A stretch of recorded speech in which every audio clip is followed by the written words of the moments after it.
And hello, ladies, gentlemen, and everyone in between. How the heck are ya? I am Diana Clarion, the Lavender Lady. This is Coffee with Lavender on this wonderful Sunday noon, May 3rd, 2020. And hello, Sylvia. How you doing, kittiness? With me today, as usual, yay! I don't know if I could do a show without them anymore. We have the one, the only, the brilliant, the beautiful Kate Farr, Bionic Dance. Hi, honey. How are you? I'm all right. For once, I actually am not sleep deprived, so I may be a bit more lucid on this stream than usual. Ooh. Boy, oh boy, oh boy, oh boy. This is a good thing. And in the seat behind the co-pilot seat, along the side of the fuselage, is our chief engineer and navigator, Mom Nato. Hello, what are you doing? Oh, turning on the light. There we go. Yeah, turning Now we on can. at least one of the other lights so people can at least see me backlit anyway. I can't see. Yeah, I can't no, I'm doing good. It's been a better day than yesterday. I was so depressed because of the stimulus situation that I went to bed at 8:30 last night and woke up at 4 o'clock this morning. Oh, So holy yeah, hell. I've been spending. yeah, good news. So that's always good. Yeah, I've been spending all my time in bed all week. I don't know. I got an upset tummy for some reason. I don't know why. I figured it's an upset tummy because it doesn't hurt quite as much if I don't eat much. Huh. So if I have like a small bowl of life cereal, I'm okay. But if I have, like a half-pound Reuben sandwich, then Time to ship is 5 to 7 business days. Ooh. Oh I could my. wait 5 to 7 days for bras. I never have enough of them anymore. Oh man, who was it that said something to the effect that you should have 15 bras? And I'm thinking, who does this person think we are? Made of money, apparently. Yeah, apparently. I mean, that's $700 right there, kids.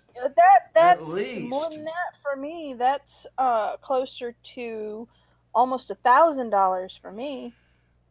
Well, I gotta say, this is one of the reasons I'm glad I went sports bra only yonks ago. Yes, Okay, well, not all of us fit in a sports bra. Yeah, well, I'm not saying I'm not lucky. I haven't fit in a sports bra since I hit puberty. There we go. I finally got the picture to behave. Fit in a sports bra. Yay! Oh, I hate okay, I mean, my webcam's great, but the fact that I can't access the advanced settings while I'm in a goddamn live stream pisses me off to no end. There's gotta be something. There's a light for Kate.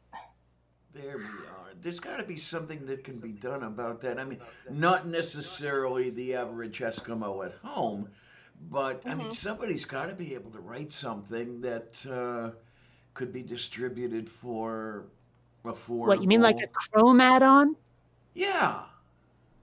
Oh, I mean, hell, for all I know there is. It's just like, I'd think that part of meetup.google.com, they'd have a way to access the advanced settings, but if they do, it's very well hidden.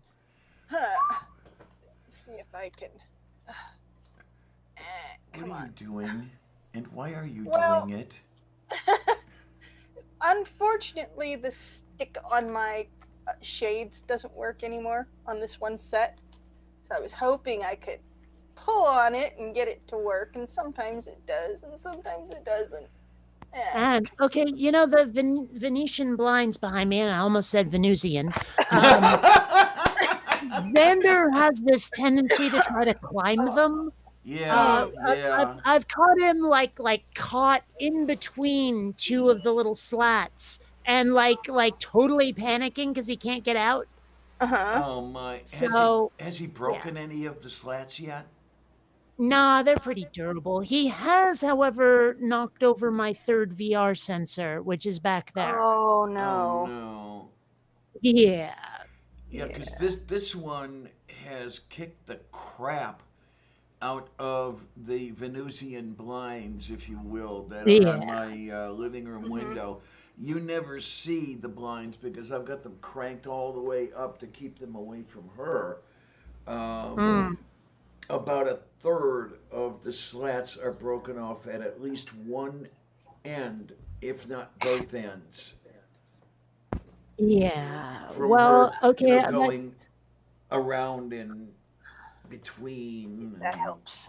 whatever I crap tend to she keep does. my blinds closed. Like, I don't know how nosy my neighbors might be, but they probably don't need to see me walking around in the naked like I do sometimes. You know.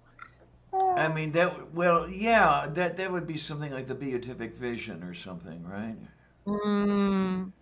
Actually, okay. I've discovered, I think, the source of my sudden and rapid weight loss. Because I Oh. have lost a crazy amount of weight in the last couple of months. And okay, I would have thought it'd be the opposite, but did you know that marijuana can rev your metabolism? I did Yes. not know that. Yeah, Yes. I honestly would have thought it'd make you like really slow, Nope. given what it can do to your head. But it turns out no. It's a And so form of between speed. that and reintroducing caffeine into my diet and all of the VR I've been playing, well, it's no wonder I've lost something like 10 pounds in the last month or two. Whoa, nice, Yeah, nice. but I mean, I looked up like rapid weight loss, and they're like, "Oh yeah, that could be like cancer and a bunch of other things." And I'm sitting there going, "Oh shit, oh shit, oh shit." But then I realized with all of these three factors coming into it, it's no wonder. Yeah. Yeah, what the heck was that gonna? Okay, No, brain actually, freeze. the appetite boost is something else. Weed will stimulate the part of your brain that says you're hungry, you're hungry, you're hungry, whether you are or not, whether you've eaten recently or not. It turns on the famished bit in your brain until it leaves your system. Okay, So, then. believe me, I've looked it all up. The George Carlin thing. What is it? Smoke 8 joints and go to the supermarket. You buy everything. Mhm. It Okay. it really does rev that part of your brain, where it says you're hungry. It's so counterintuitive because, like, a lot of stoners are pretty thin, and yet they get the munchies all the time. And how does this work? But yeah, it's a metabolism boost. Okay, then. I'm gonna have to remember that. I mean, not that I'm gonna be coming across any grass anytime soon. I've got other things to Yeah. spend the money on. Which, speaking of spending money, I actually ordered the video hardware. Um, when did I order the video hardware? Friday, if I remember correctly. So I might Which see. video hardware? Okay, another monitor, two new video Oh. cards, and a bunch of cabling for a dual monitor setup. Ah, I actually right now have a triple monitor set up. Wow. Okay, then. Yeah. How do you keep 'Cause track of which machine has the keyboard and all this other happy stuff? what? They're all attached to one machine. Oh, okay, It's okay, it's an okay. extended desktop thing. Okay, I was thinking of something else. Yeah. Okay. Mm. I mean, I Yes, do you've have only two got other one monitors. computer. I do have two other monitors for my two other machines, and I need to get another monitor because I have yet a fourth machine. So, yeah. Okay, then. I only So, have the three machines. I only have the two desks. I'm lucky to have one. well, okay. If you want to get technical, I also have a Chromebook, but still, Well, I have the yeah. laptop, but I've got to replace the hard drive in it. It decided to keel over and die on me Oops. a couple of weeks ago. Months ago. No, Somewhere around there. I have the desktop I built in 2015. I have the desktop I built Hey, 2 years. hey, hey! Xander Sorry, up to cat. something? Yes. Have the desktop built They to were you? about to fight. Ah. Oh, have they been arguing recently? What do you mean recently? Oh, Columbia worse is than not normal. all that happy. Stop it, you two. Columbia has not been happy at Xander's presence, and I'm not sure they're ever going to be good with each other. Maybe I'm once not he's sure.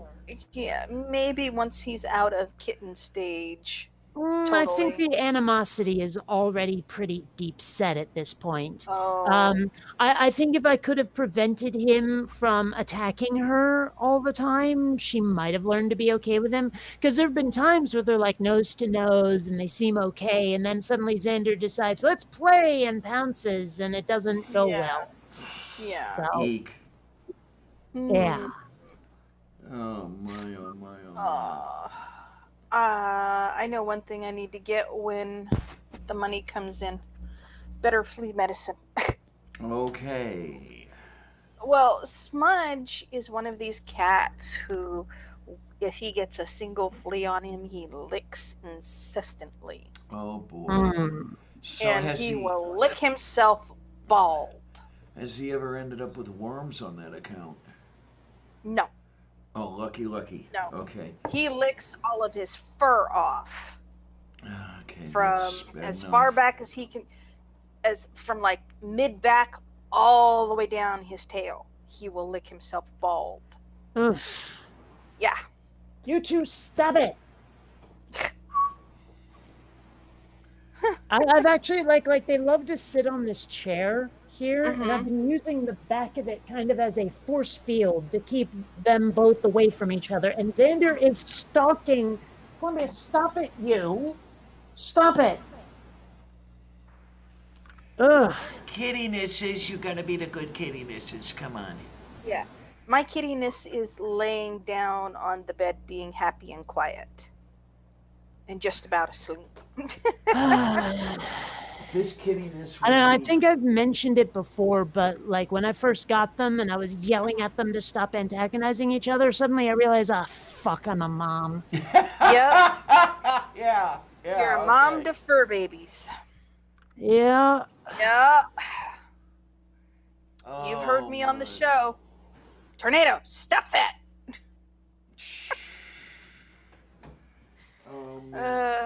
How were you able to be on movie night last night, Kate?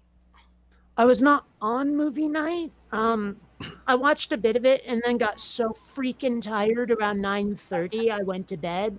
I have been kind of running on a bit of a sleep deficit. But in that Star Wars stream I was in right before this one, Jen was telling me I have an invite to be on movie night, and I'm like, well, if I do, I never received it.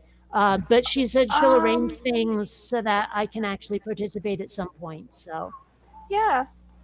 I'm not sure how much use I'm going to be on movie night because it's mostly about science, and my wheelhouse is more philosophy than anything else. Well, so, I mean, I might be the Waldorf and Statler of movie night rather than the actual like scholarly type. We'll see what happens, I guess. You're already licking your tail bald, you goofball. And anyway, I'll leave that off. It's not. Anyway, yeah. No. What? Never mind. I'll just be over here. Yeah. Hey guys. Tornado says hi. Hello. Yeah. They can't see you waving from off screen, sweetheart. I'm sorry. If you're gonna sleep, go back in your room. I'm still kind of tired. Go to your room. Yes. Cat, that is a boob, not a headrest. Thank you. Oh, good. Headrest. I thought you were going to say scratching post. Have you ever taken a claw to the nipple? Because it's no fun. Yes, I have had it where it raked all from top to bottom across the mid portion, right dead center. Yucca. Like, I mean, yeah. when Columbia decides that she wants to use me as her own personal bed, this is a cat that has unerring nipple and clit aim. There. Happy You know, now? like if she's gonna step Yeah. on any part of me, it'll be one of those two. Yes, there we go. Yes, you hear him purring. There is kittiness. Oh, God, that blue color Anyway. rakes. Oh. Yeah, we were talking about that flea collar earlier. I get maybe it's a good thing they don't smell like gasoline anymore. Yeah, but it's so strong that it makes my head hurt, and he wants to be cuddled, and I can't cuddle him because the collar stinks so bad. And it's making my nose itch. Can't you do unscented like laundry detergent? They didn't have an unscented one. That was the only flea collar they had. Okay. So, What, do you think people hoarded them when the plague started? yes, I do. They hoard Well, I'm going to everything. go to an one actual, probably go to like a chewy.com and order some. One thing that kind of, I won't say it's a trigger, but it makes me twinge a little. One of my exes, her name's Felicia, but she went by Flea, and her mom called her that because she was small, high pitched, and annoying.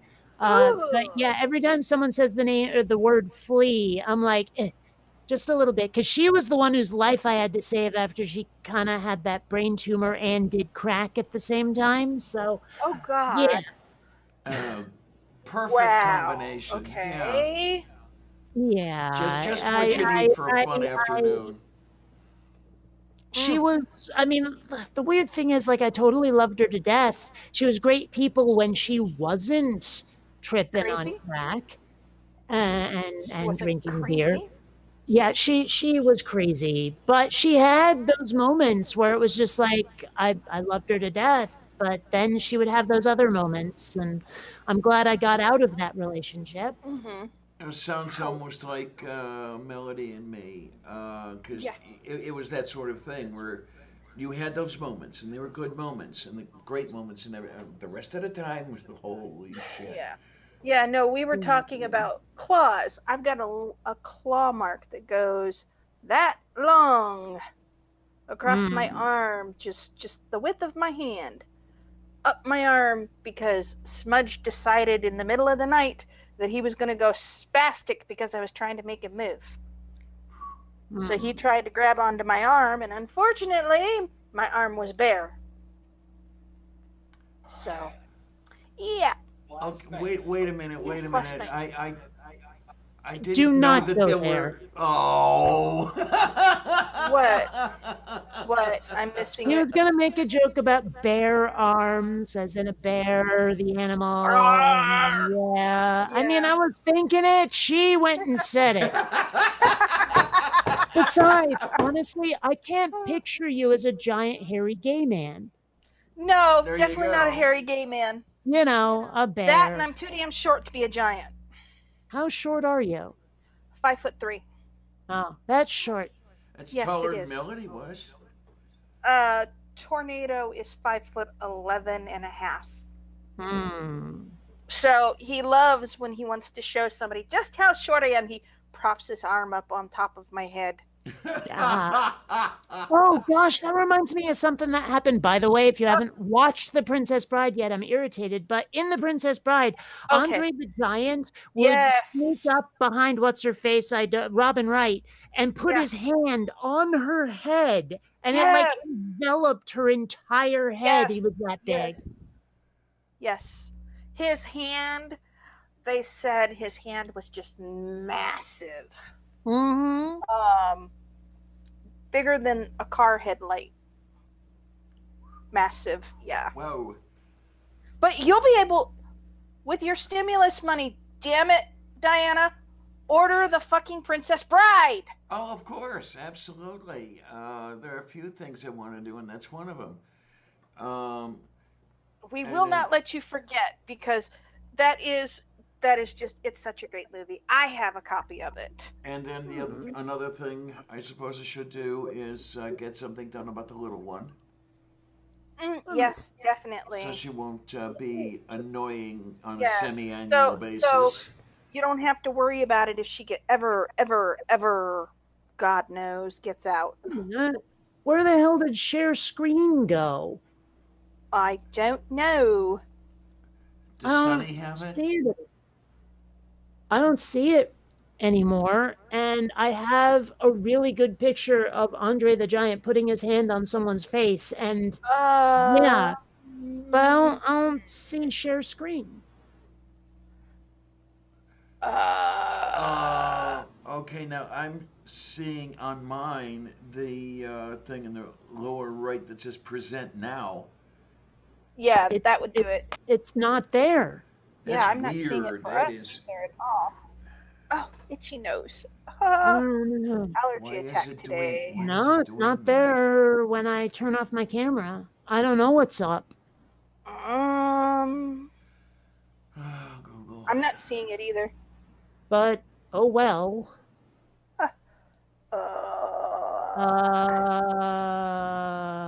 Is it in settings? No.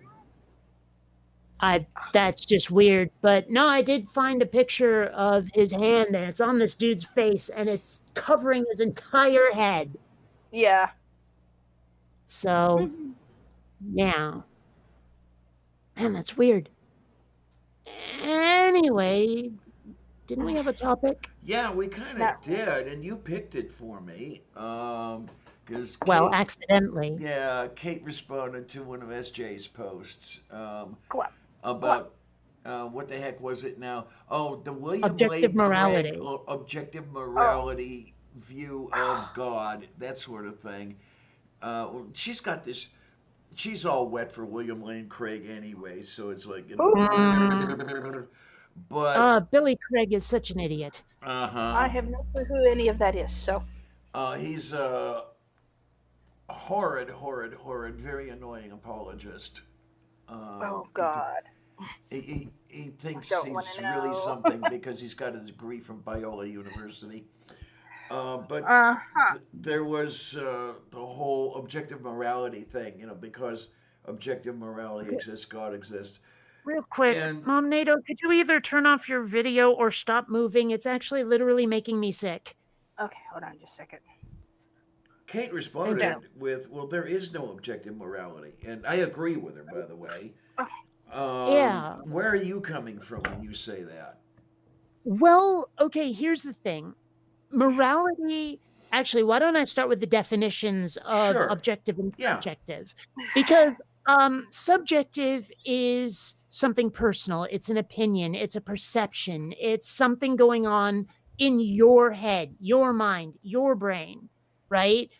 Where if you stopped existing, your subjective perceptions would go away. If every living creature in the entire universe went away, there'd be nothing that's subjective. So something that's objective is something that is so outside of your head. If it's objective, it will be so even if there's nobody there to perceive it, right? Mm-hmm. So when someone says objective morality, it would have to exist independent of minds, and that's impossible. Yeah, there we go. Right? Like, even if a God came up with morality, it would be God's subjective morality that's been imposed on the rest of us. And you'll get a lot of theists saying, well, you know, God's morality is objective because God, because reasons, because magic, whatever. But goodness knows, like, to do that, they'd have to A, prove that God exists, and then 2, prove that somehow his standards of behavior are woven into the fabric of the universe, and there's no denying them. And that's bullshit. Well, the apologist thinks that, but the apologist is also full of wee-wee. I think you mean poo-poo. That too. I mean, you have to change off every now and then. It gets boring after a while. But it's really amazing when you talk to them and they defend their book, for example, wherein it says thou shalt not kill. And that's objective. Murder is bad. Icky, icky, icky. But of course, how many times did their God enjoin the murder of their neighbors? Oh, but it's God's rules. God can break his own rules. It's just we can't. Okay, so we've got special pleading written all over everything. Yeah, that doesn't make it any better. Come on. Yeah. But I mean, the weird part to me right now is that so many atheists are trying to shoehorn the word objective into morality to be able to say there's objective morality. I could name a few names like Cosmic Skeptic and Rationality Rules are doing this. But the thing is that what they say is objective is not the morality itself. It's not the rules. They say once you have established subjective moral rules, then the application of them is objective, and therefore it's objective morality, which again is bullshit. It's equivocation. It's trying to use the word objective where it doesn't say the morality itself is objective. It says the action is like objective. They just want to use the word regardless. And I'm like, look, what you're describing is a subjective morality applied objectively. Right. And so by that standard, any morality is objective, except it's not the morality itself that's objective. Yeah. It's the idea? Not even that. No, it's the application. The application is real world physical stuff because we are applying our subjective morality to the world.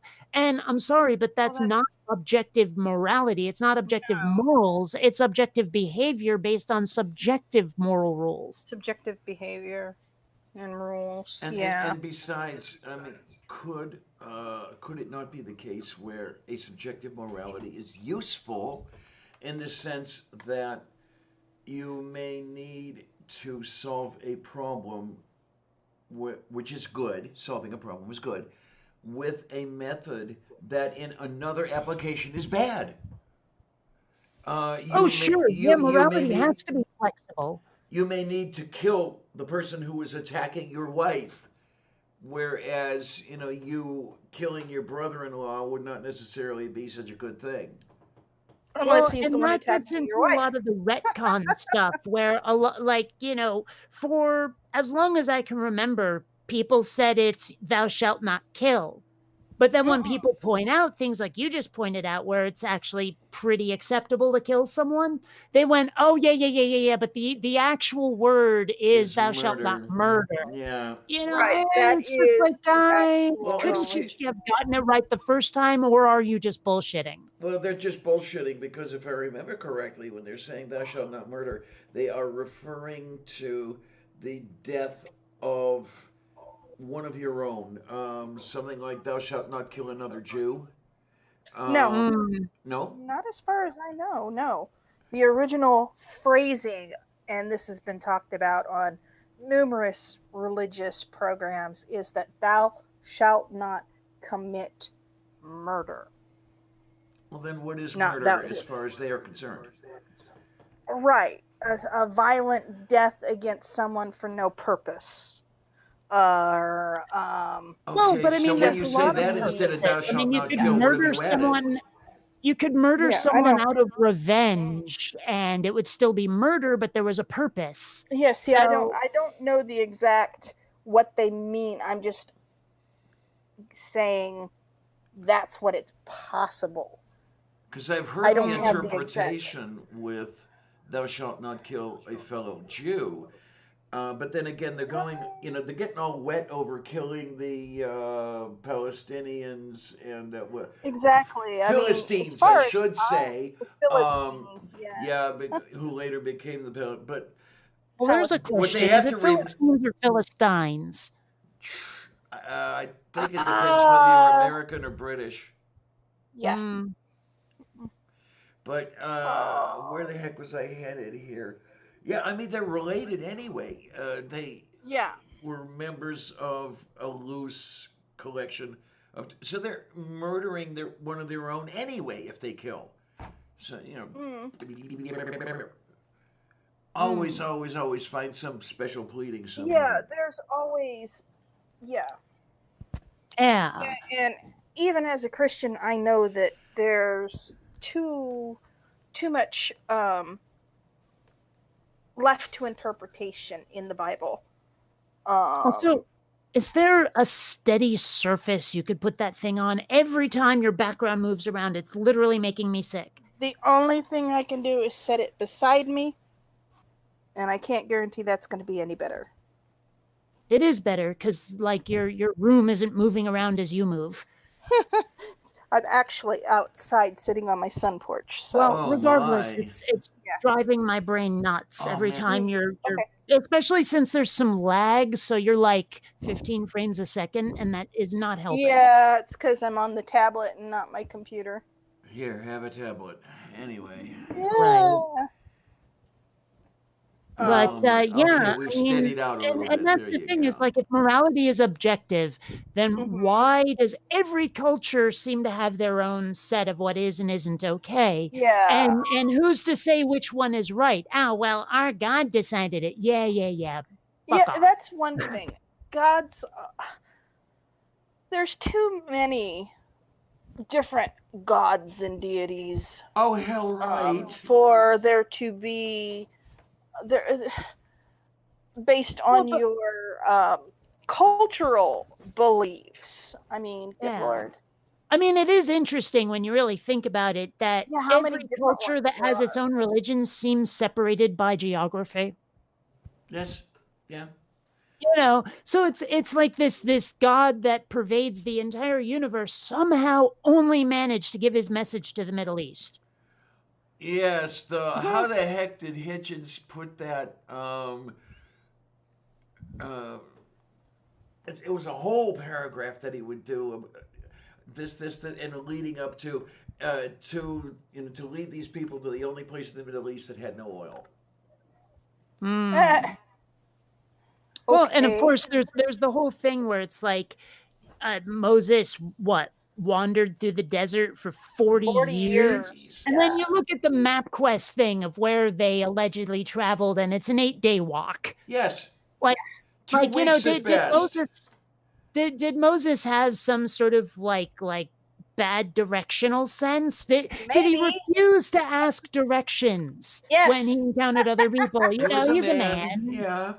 Now that is one thing I would allow them if I pushed into a corner with it, where allegedly they wandered 40 years because their God confused them and made them lose their way. I could live with God is that. a bit of a prankster. Yeah, definitely. I mean, like the whole Abraham Isaac thing. It's like he's got the knife up there about to kill his son. Just kidding. And it's like, really, what kind of an asshole is this God? Yeah. Very insecure asshole, I'll tell you that much. Well, yeah. But I mean, like if God was confusing them, to what end? Why would he do that? Yeah, it's just a big. Well, for the same reason he was fucking around with Pharaoh's head, because he was just a prick. Yeah, I mean, like if Pharaoh literally wanted to let those people go, and God wasn't letting him, why visit all these plagues upon everybody when he was giving the dude no choice? Well, I have a feeling that Yahweh had a box of plagues sitting around that was starting to approach its expiration date, and he said, I've got to do something with these things eventually, and here, I'm going to make up an excuse to use them. How's that, Yeah, it's just deeply frustrating what they just... But anyway. Yeah. So anyway, oh geez. Actually, I mean, what else is there to say now about morality, though? I mean, like, seriously, what else can we say? Because it feels like we've said, okay, here's the definitions of objective and subjective, and here's why morality doesn't qualify. Are we done, or can we argue about the specifics of one morality or the other? Well, I don't know. Have we been on topic for a minute and a half yet? Because that's our usual. Yes. Yeah. We're almost 5. I mean, like, you look at some of the moral expectations that people have, and some of them are just so nutty. You know? Yeah. I mean, like, okay, one thing that's often bothered me is societies that value their honor so highly that, like, besmirching it even slightly requires ritual suicide.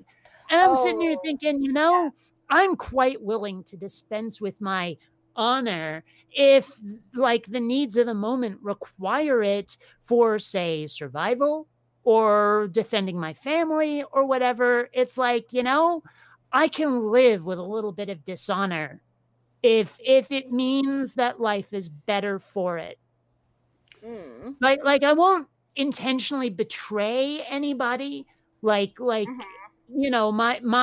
if I were to abandon honor, it would be in response to a situation rather than me going ha ha ha and twirling the mustache, Yeah. There has to be a reason for it. It's not just obviously a choice of whim. But then again, you touched on something. Although the plural of whim is women. Yeah, absolutely. Now, you did touch on something that I've had a little bit of experience with the whole honor killing thing. Because, okay, usually it's, I mean, don't take this literally, Kate, but usually, usually it's you engage in some activity or something like this, and your father decides that you've dishonored the family and he needs to kill you. Rather than you killing yourself over something. So it almost sounds to me like that sort of arrangement is the family doesn't want any talk behind their backs about the subject of the dishonor. So let's get the subject of the dishonor out of the way, sort of like they disowned me because they didn't want to hear people talking about me behind their backs the way they talk behind other people's backs. If that sort of thing. But the thing is, like, a lot of the quote unquote dishonor in the Middle East is someone raped my daughter, therefore we have to kill her. Because and it's like, what? Yeah. It was completely against her will. Completely. And yet she is somehow the immoral one. Yep. But of course they've got that whole thing where it's like, well, if you dress too immodestly, it makes the men too horny and blah, blah, blah, blah, blah. If you drive a car, it'll give you an orgasm from the vibration. Oh, but they've literally said that. It's the stupidest thing in the world. Well, the other thing, though, is... And they blame women for not being able to control their own selves. Where it's like the men can't control themselves because women are this, that, or the other thing. It's like, dude, step up and be a fucking man and learn to control yourself. Exactly. There you go. But here's the thing. Okay,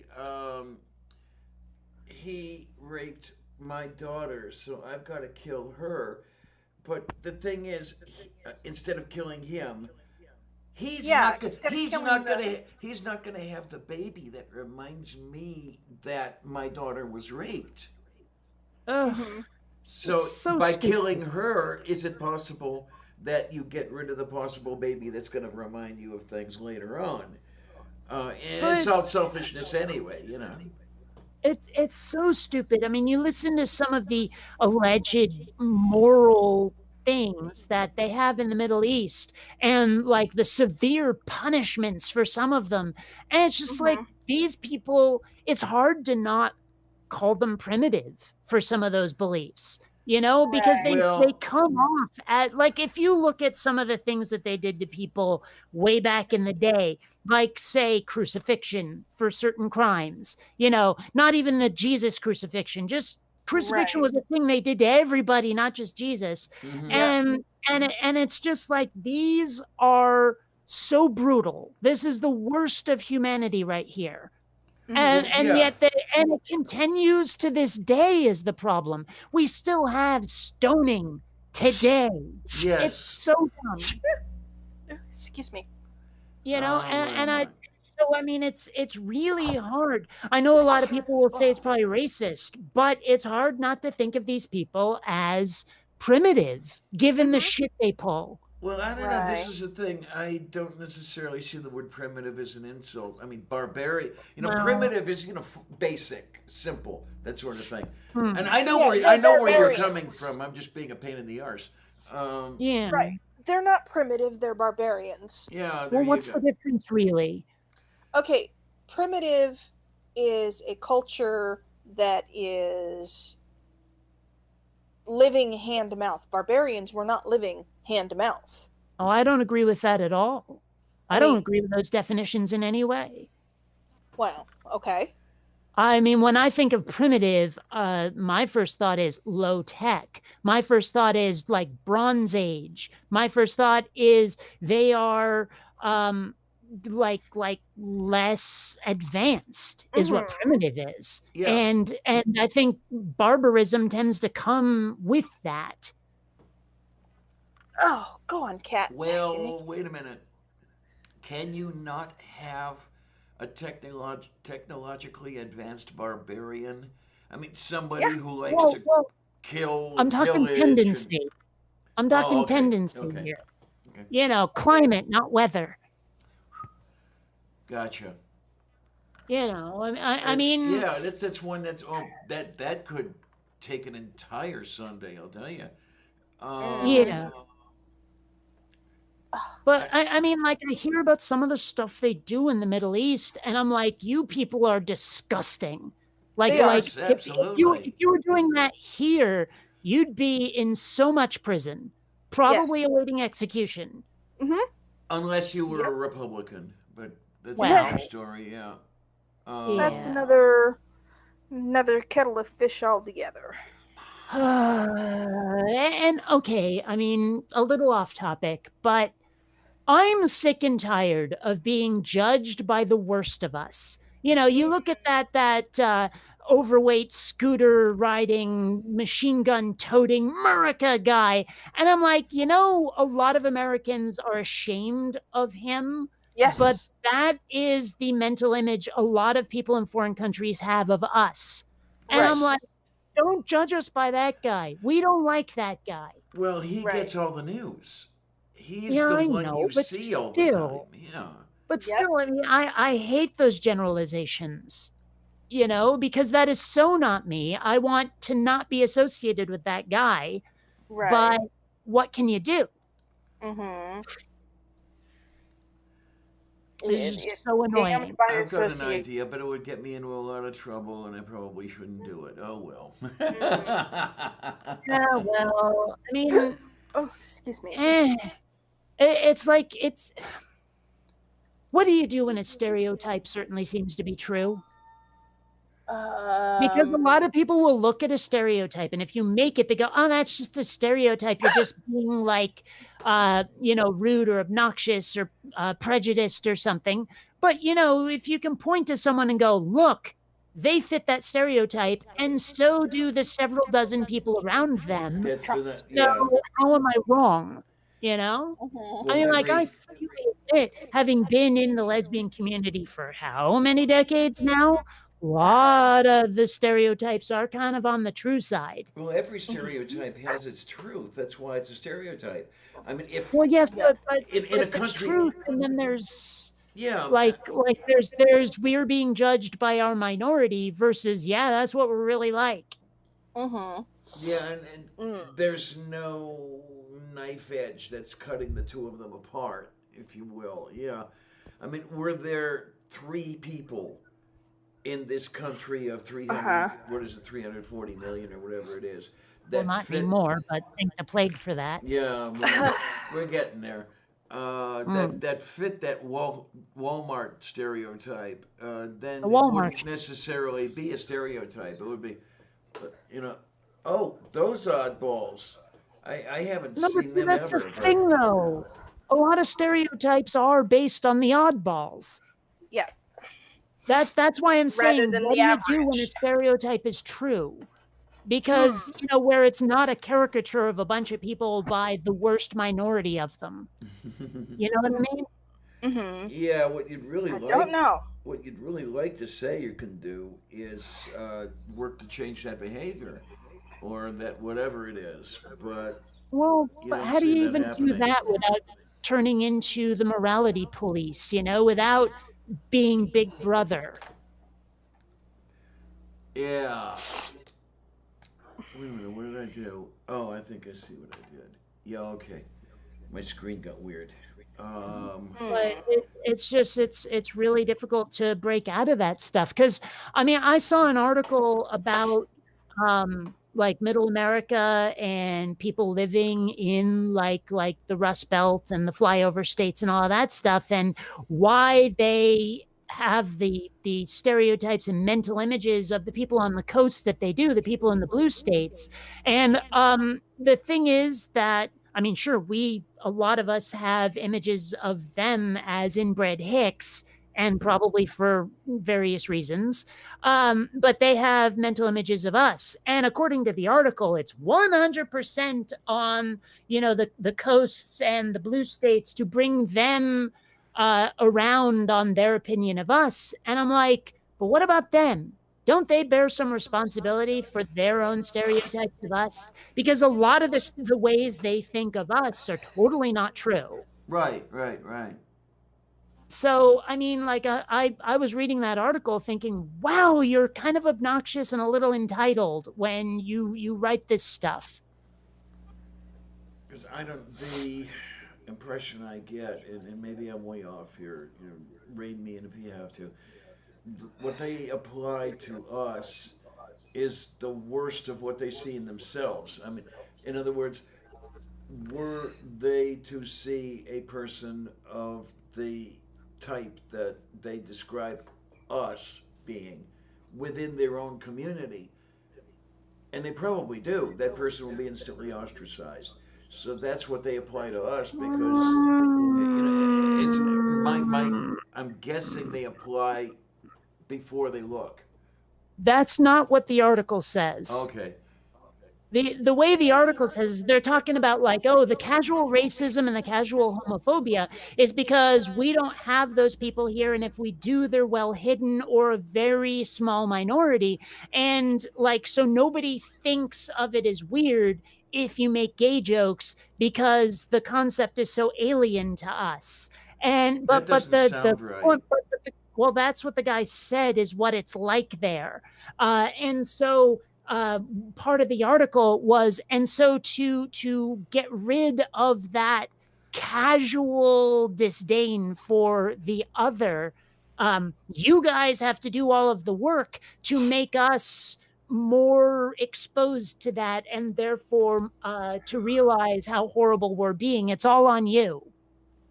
And like the example he gave was sort of a look who's coming to dinner kind of situation where a member of the Hick family moved to the city and then came home with a black fiance, and all of a sudden they had to realize, wow, our casual racism hurts real people.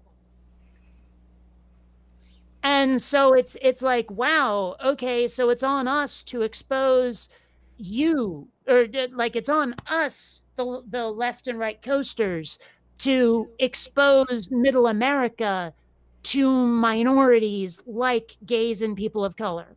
It's up to us. Like they bear no responsibility for their casual racism and casual homophobia. That it's on us to change their minds, not them to realize they're being fucking children. Well, there's the thing too. Maybe I'm from outside the realm of thought here, but I'm not going to change anybody's mind. They have to change their own mind. So there's a responsibility on their shoulder. I mean, I could show them something, yes, but the work is theirs. Well, yeah, I mean, but what the guy is saying is that they don't even know they have to do the work, because the people that they are having disdain for are not there. They're not present. There's some nebulous other that these people never see outside of television.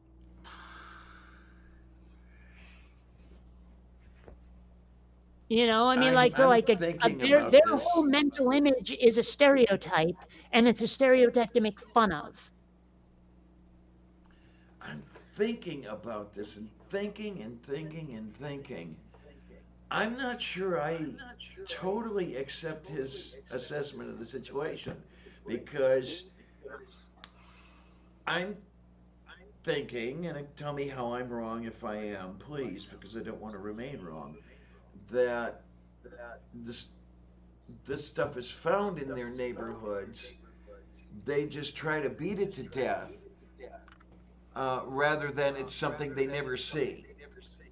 Well, but even if they see it, it's outside of them. It's they don't Well, really encounter these people that's very. what I mean. In other words, Cletus may have that gay brother, and it may happen more often than they are willing to admit.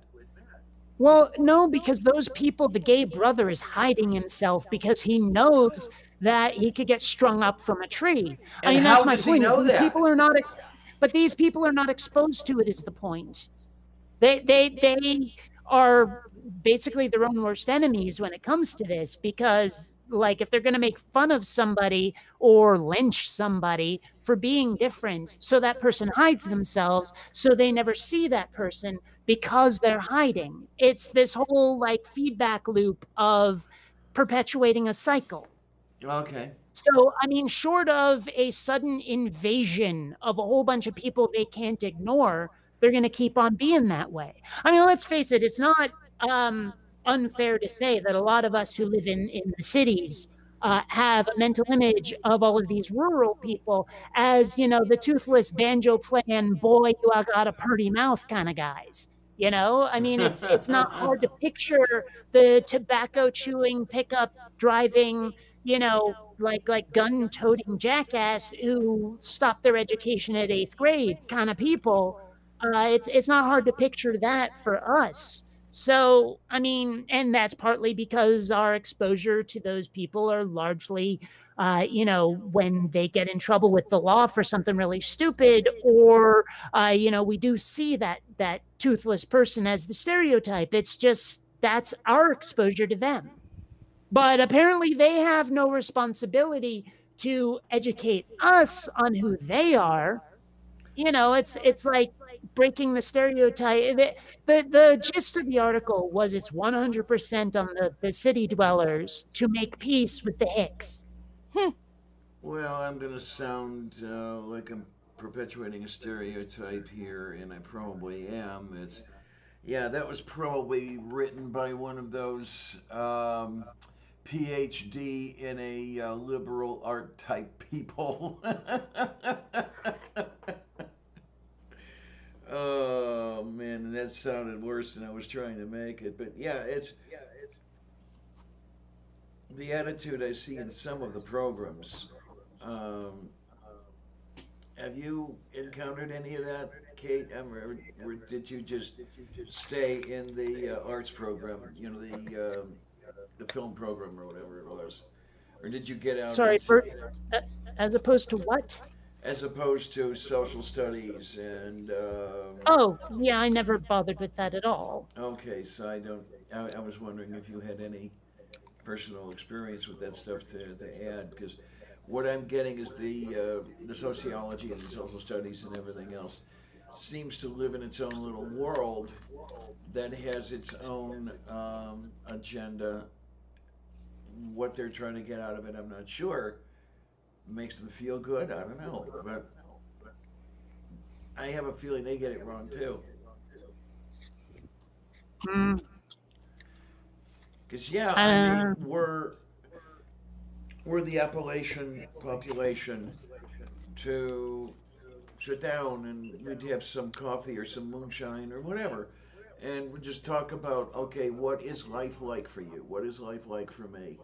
That would be so much nicer than what we've got now, which is nothing.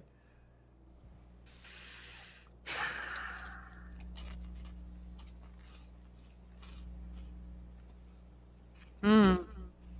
I just know that this country is very, very, very divided by ideologies, Yes, absolutely. and it's uh I don't know, it's kind of impossible to bridge that gap, I think, because each side looks down on the other for this, that, or the other thing, or doesn't understand the other. And what can we do about it? I don't know.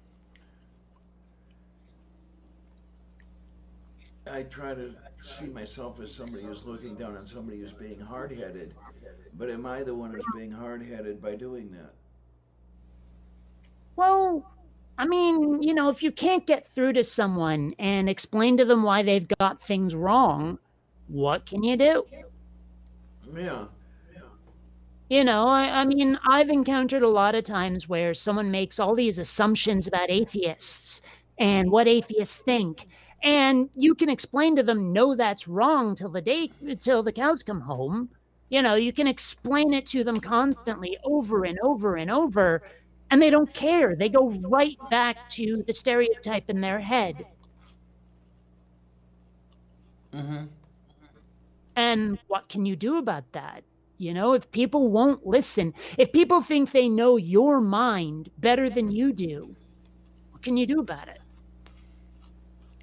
I mean, if I said what I'm the thinking, number of times I've had people tell me what my motivation is for this, that, or the other thing, and I tell them, no, that's not what I'm thinking at all. And they go, yeah, I'm like, well, fuck you then. If you're not going to take me on my own terms, what's the point of even talking to you?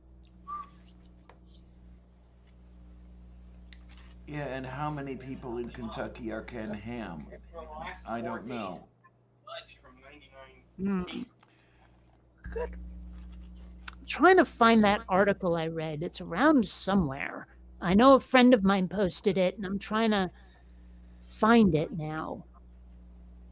Yeah, because it would be a lot easier to explain it if I had the article in front of me. Mm-hmm. Yeah, Tara, there's some echo going on somewhere. I suspect I know where it's coming from. It's one of those things you get used to after a while. I mean, I hear it, but it's very, very faint on my end. Yeah, it's a little louder than faint on this end, but it's still faint. Oh, here we go. It's called What Don't Most Liberals Realize? Okay, then. And yeah.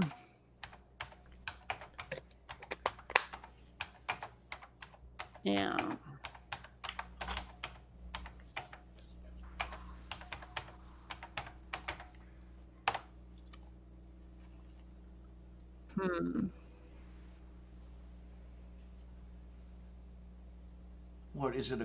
Something in Quora? Yes. Ah, so I have it. Okay.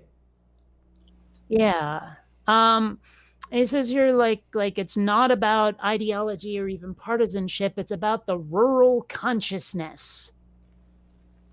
Yeah, it says here the Catherine Kramer wrote something called The Politics of Resentment.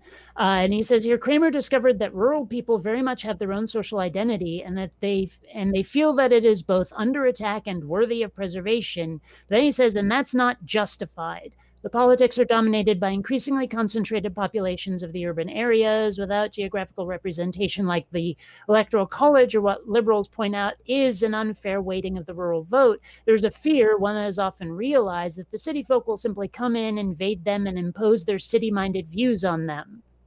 And when you hear about rural people wanting deregulation and complaining about overreach, they're just latching on to terms that describe what they experience. Yeah, but let's see. Oh, he says, you can be pretentious as fuck at times. And he's like, my people consider liberals to be smug elitists that look down on them, and both sides are not justified. Look at what you see on TV representing my people, he says. The positive end of the stick is the naivety of Parks and Rec, which I've never watched. What do we more commonly see ourselves portrayed as, called on national television? Rednecks, inbred hicks, toothless hillbillies, racists and homophobes clinging to guns and Bibles. And he says, look, this isn't entirely your fault, liberals. I grew up with Jew jokes and black jokes and rampant homophobia. Family member who was a coach once yelled to one of his kids, run like a Mexican with a TV on his shoulder. I'm not kidding. It's that bad. But here's why context matters. We didn't have any of those people in our community, with the exception of homosexual people, though we certainly didn't know any of those. Homosexuality is one of those things that was pointedly ignored. I had a great aunt and an uncle who lived with a friend for all my life. My family still won't acknowledge the truth of it. It wasn't really until I got to college and grew up that I began to realize with some horror why that is, in fact, really that bad. It's not unjustified to look back at those back home who don't understand that, probably never will, with some degree of that horror. The liberal disdain for it is not wholly undeserved.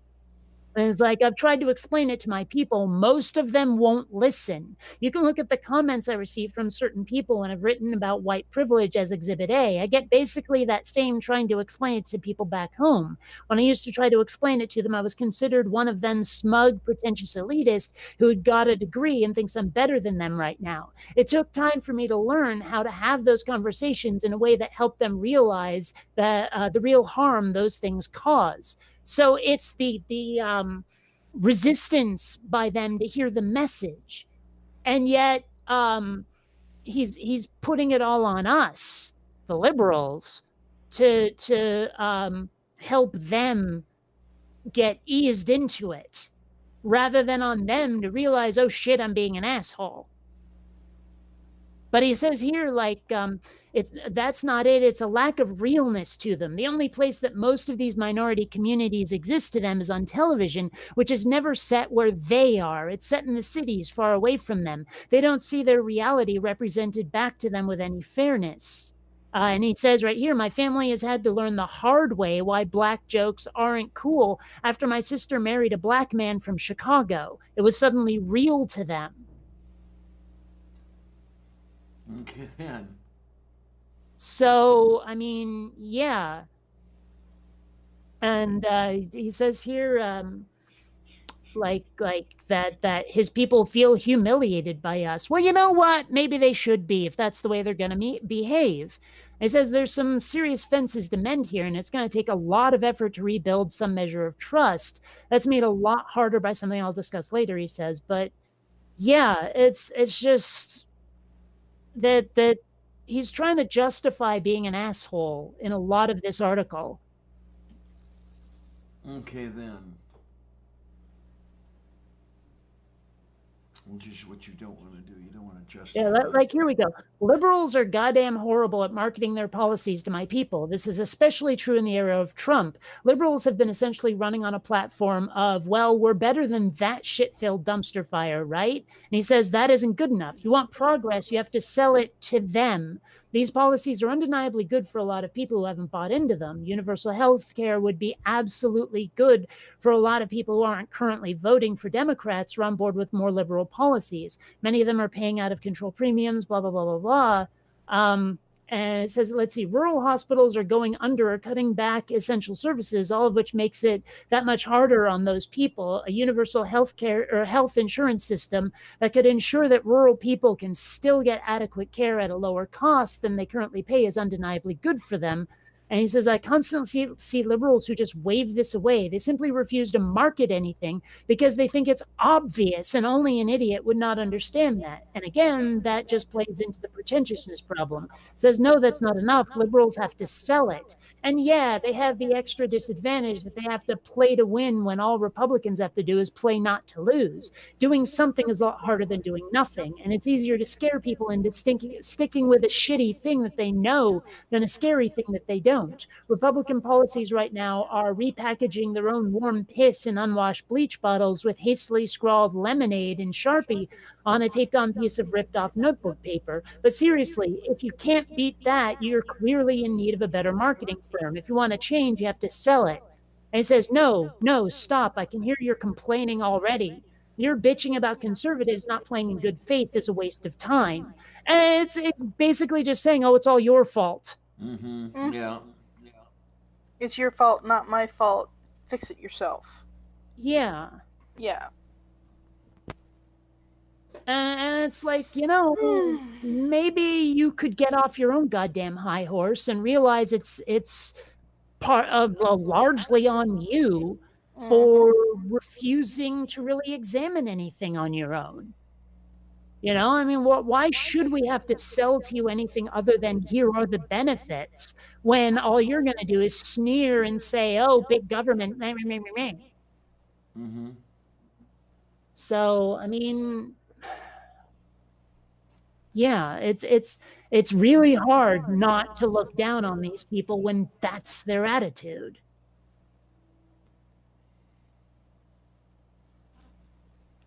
Maybe they should stop single-issue voters prone to voting against their own best interest. Yeah, how? Yeah. I mean, if you're going to resist that hard, it's kind of on you. I mean, one thing I'm seeing about the single issue voter is, correct me if I'm wrong, and I probably am, um, somebody who wants a particular arrangement will go to the single issue type with a knee jerk um, eliciting thing and get what they want that way. You don't like this, well, we don't like it either. So, here's the rest of our package. And you end up with what we've got now. Well, I mean, a lot of the time it seems like they'll reject something good because it contains something that scares them. Where it's like, oh yeah, better healthcare, sure. What? It includes reproductive healthcare? No way. You have to have a baby if you fuck. Mm-hmm. And it's like, dude, but this benefits you so much, and you're rejecting it because someone somewhere might fuck for pleasure. It's like, oh, and don't even get me started on how much they think, oh, Christian values, when it's like, you can still have your Christian values while someone else doesn't. But they seem to think America's a Christian country and all have to be just like us. Because they can't stand looking at, part of it, they can't stand looking at something that's not them.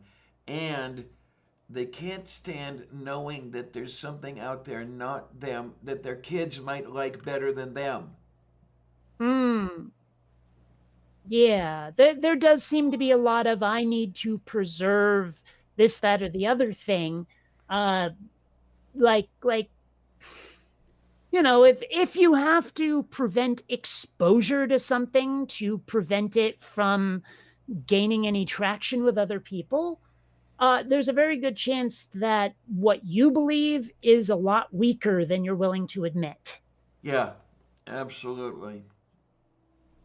Suppression is weakness. Like, if your ideas can't stand on their own, then your ideas might just be shitty. Mm-hmm. And they haven't got that yet. Well, and that's another thing, is they seem to think that letting other people live their own lives their own way is somehow an affront to them. Like if you decide I'm not going to behave like a Christian, they go, well, that's oppressing me. You can't tell them, hey, go ahead and live like a Christian, I just won't, and have them go, oh, okay. Yeah, and again, that's back to the kids are going to see something they might like better than what I've got, or like the slimy bastards raised me anyway in isolation. My sister got away with a lot more than I ever did, but the feeling I got out of it was, they kept me out of the loop because they wanted me for themselves, and there wasn't enough that they could offer to keep me. So it is, with the world out there. Mm-hmm. Yeah, it just, I don't know. Like honestly, a lot of these people are just Amish light, where it's like, yeah, we accept the technology and all that stuff, but my gosh, you have to stay like with the group, the family, the this, that, and the other thing. You can't go out into the real world and see anything that's different. Right. It's just so obnoxious. And then you get this guy saying, oh, it's all your fault. I mean, sometimes, honestly, people have to be humiliated to make them change. Usually, please. Oh my word. Well, sometimes people absolutely have to be told, what you're doing is wrong, what you're doing is obnoxious, you're being a bad person, you need to change. are getting told that nobody's listening yet, but they'll have to soon enough. Well, I mean, I keep saying I want people to share and play nicely with the other kids. I will cheerfully let you live your own life your own way as long as you're not hurting someone else. Cheerfully. Mm-hmm. In other words, I guess where I'm coming from is that I'm seeing it falling apart soon. What's it? The society, the country, the U.S. Okay, so all of it. Pretty much. Well, what does that even look like, though? I mean, are you talking culturally? Are you talking purely politically? I mean, what are you talking about exactly? Well, I'm seeing the entire infrastructure giving way. Because we're up against, and I know I'm going to sound like a prophet of doom, but maybe that's what I am. We have this wonderful disease that we're having trouble even containing, let alone getting rid of, so that a lot of people are going to die off. Yeah, we may end up with numbers like the plague of the 13th century. Along with everything coming apart, we're going to have strained supply lines. We're going to have, well, we're already having stuff like that where the cracks are showing. Yeah, but what do you see as the future of that, though? I'm going to be my cheerful self and say that this is going to fracture as I don't know how many pieces, more than two. So you're saying secession? On many fronts. Yeah, I'd say. Okay. I'm thinking that the U.S. is probably going to become about 6 countries. And there's going to be, I'd say 3. Okay, and there's going to be a lot of hardship as it happens.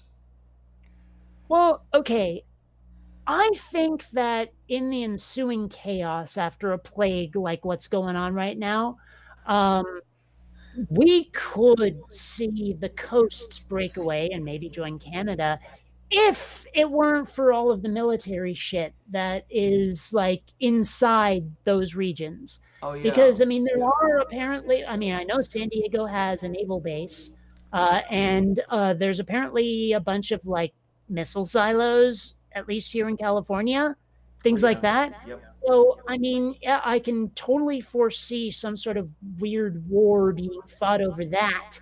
But if it weren't for that, I think it's possible we could go without a war.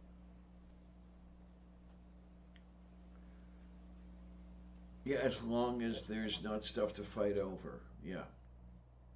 Yeah, and I mean, granted, California has what, the 5th largest economy in the world, so that all by itself might be difficult to let go of.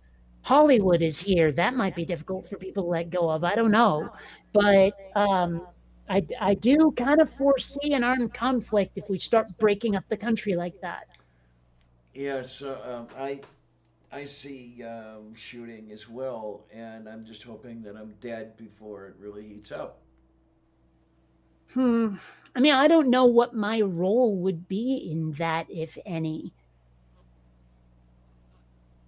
You know, I mean, would I, as a Californian now, as a West Coaster, have to carry a gun at some point and put my ass in danger just to defend myself? I don't know. Yeah. But then again, I'm also technically middle-aged at this point, never mind how I look and feel. And so I might be exempted from any kind of military service. I might end up on the administrative side if I end up in anything. Depends on how many people there are over whom to distribute the work. Yeah. Well, I'm not even sure. And then, of course, there's being female. Granted, our military is fairly integrated now, but at the same time, you know, it might make a difference. Mm-hmm. I don't know. I suppose it might make more difference in some branches than others. Well, whether it does or not, it's a factor that I've wondered about. So yeah. I don't know. I mean, I don't know what the future is very uncertain right now. And also, I mean, again, with the whole like coasts versus the heartland thing, it does seem to be mostly those folks in the Midwest, the gun-toting wall Martians, who are leading these protests against self-quarantine. You know, the toting the guns around, like going maskless to their governor's office, are those people. And they're going to be dying off in drones, in droves soon. Yeah. Because they pulled all that shit. They're starting already. Where a couple of the things I've seen where the Bible Belt is seeing the greatest number of disease cases and disease deaths. Yeah. And then you get those preachers who were like, "Oh, God will protect us," and now they're dead. Oh, well, great. I mean, here's something interesting for you. God will protect you. Yeah, now you're dead. You don't get the picture yet? Really? You don't figure it out yet?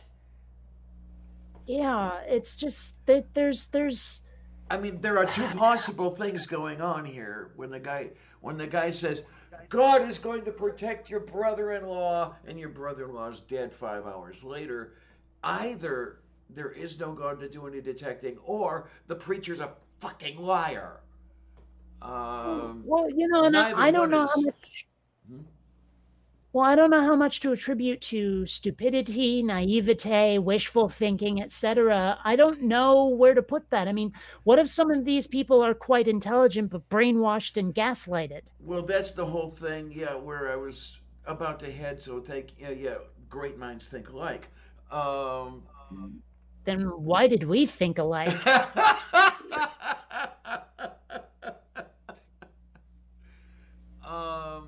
Yeah, what do you do about that indoctrination? Because that's the whole thing. That's most of it from what I'm thinking. There are a lot of the atheist community who say they're stupid. They're stupid. Not so much. Not necessarily. When you are taught disordered thinking from the time that you can barely begin to think, then you're not going to make very good decisions, outcome based, if you will. The outcomes of your decisions are not necessarily going to be good, and you're not going to see that either. Well, then, and I mean, you can look at the atheist community as we know it. There's a lot of really intelligent people who got the hell out of religion, but spent a long time as believers. Yeah. And you look at people like Telltale, who spent how much time as a Jehovah's Witness, and now look at them. So it's not like they're all stupid, but at the same time, you get some people really doing stupid things, even if they're not dumb. Well, there's the thing. Yeah, they're doing the stupid things, and if they could just come to see how stupid these things that they are doing are, they might not hopefully. I know I'm giving them too much credit. I give everybody too little credit and too much credit at the same time. And they're saying, okay, this is so stupid. Why am I doing it? Why am I being that stupid to do it? You would hope for something like that, but I'm not seeing any of it yet. But I am here and there and everywhere, but not as a society, not as a group. And I mean, I admit one of the things in that article is true is I do think it's fucking obvious, some of this stuff, but at the same time, you can't reason with these people because they, you can point out the benefits and the drawbacks of this, that, or the other thing, and it doesn't matter. It doesn't land, and it's like, why not? Well, I mean, the religionists have their armor of God. Well, not just the religious people. Well, I was trying to think of another name that the other folks might have, because I'm seeing it as the same principle, where you are girded against anything from the outside that might change your mind, because what is taught to you must remain no matter what. Mm-hmm. So the fundamentalist Christian calls it the armor of God. I don't know what Phyllis Schlafly would call it. Well, she's dead now, but Actually, I didn't know that part, but go on. yeah, but or Ann Coulter would call it. Let's put it that way. Oof. Is she still a thing? I haven't actually seen her say anything in at least a year. I saw a reference to her a few weeks ago, and my God, she looked like she was shooting up Clorox. Mm. I mean, she And looked bad. honestly, she was never the most attractive woman to begin with. Yeah, but I mean, that sounds horrible, but it's right, true. It's true, but no, in this particular photo, she looked like a meth head. Well, she always has. She's always had those neck veins or the tendons or whatever standing out. I think she was in need of the Betty Ford Center. One of these two. Is it still around? I forget. I think so, but I'm not positive. Oh my! Yeah, it's pure insanity. Yeah, I'm gonna get some coffee, but I can still hear you guys. I mean, I know you watched the alt-right playbook. Yes. But we're getting serious echo from where you just put your microphone.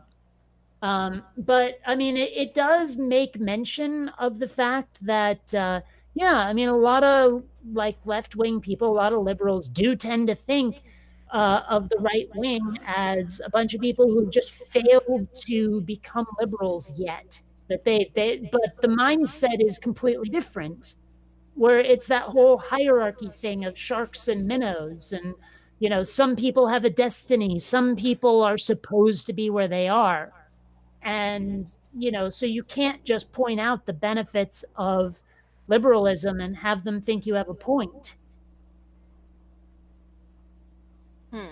That's part of where I think this guy who wrote the article is wrong. Is simply because you you can't sell this to them, you can't market it to them. Hey, Kate, when you mentioned the alt-right playbook, had you mentioned recently that there was another installment? I hadn't mentioned it, but I've watched it, and I'm not 100% certain I agree with it, because part of it does seem to be saying, like, it doesn't state it outright, but some of it sure seems to saying you got to vote for Biden. Okay. It made brief mention of lesser evils. And I'm like, oh boy, yeah. Anybody who has anything of a mind and has even heard about you in passing does not want to speak those words, lesser evils, anywhere near you.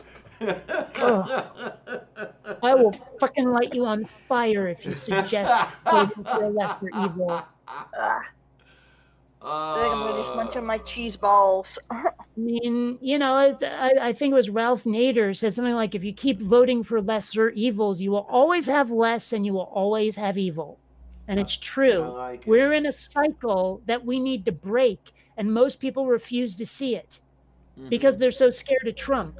And I'm like, do you think that if we get a Democrat in office, that the next Trump won't be worse? Do you really think that? No. Well, there's a thing though. You can. I know they'll be worse. Oh yeah, and replacing Trump is not the end all be all. No, and we this entire political system needs an entire overhaul. Yep. Well, that and the next president's going to be doing things. If all we do is replace Trump with Biden, he's not going to be doing the right things that we need, that this country needs. Right.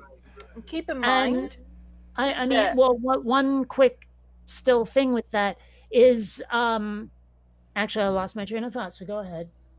Keep in mind that even if Biden gets elected and is president for 4 years, Trump could always run again. Well, hopefully. I mean, I don't know how that works. Like, if you have if I know there's a 2-term limit, but we've never had a president who was 1 term, other president next term. Yes, we have.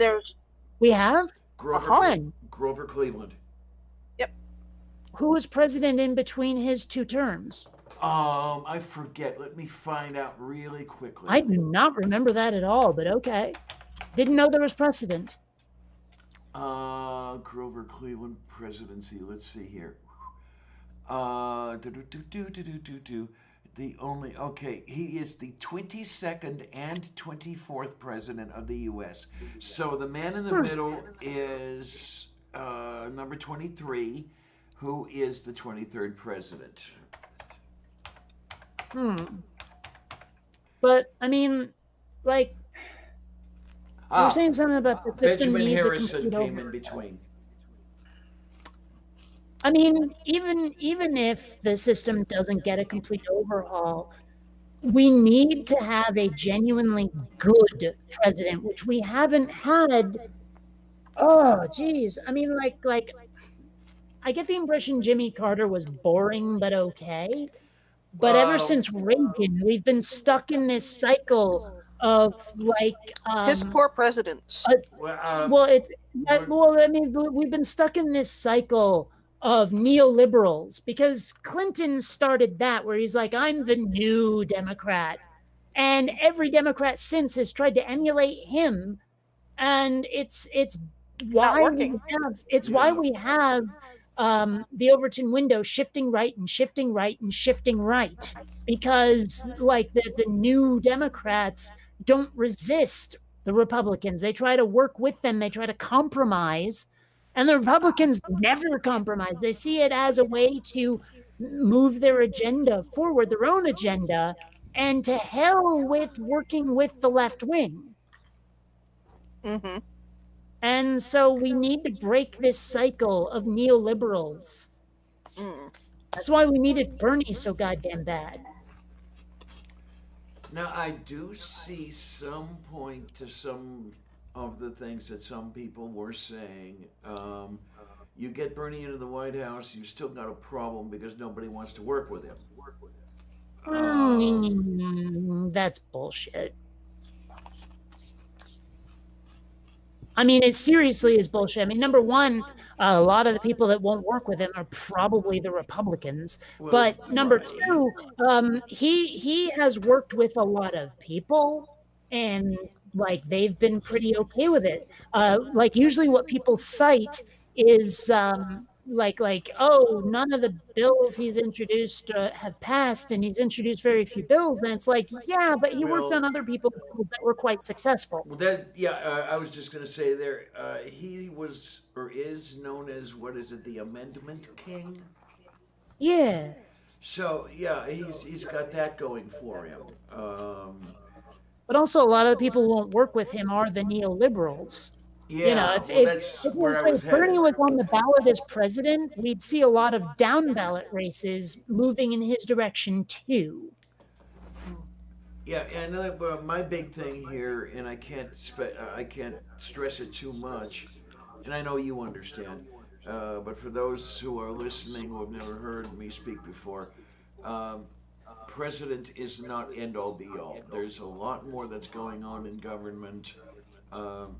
You need systemic change throughout, from top down, from bottom up, whatever you want to call it. Most of the governors, is it the case that most of the governors in the U.S. are Republican, for example? I couldn't tell you that. I know a very, very large number of state legislatures are GOP. And yes, I'm lumping GOP as the evil, because they are. And when we have to fight, we have to fight with all of the ships, the frigates as well as the capital ships.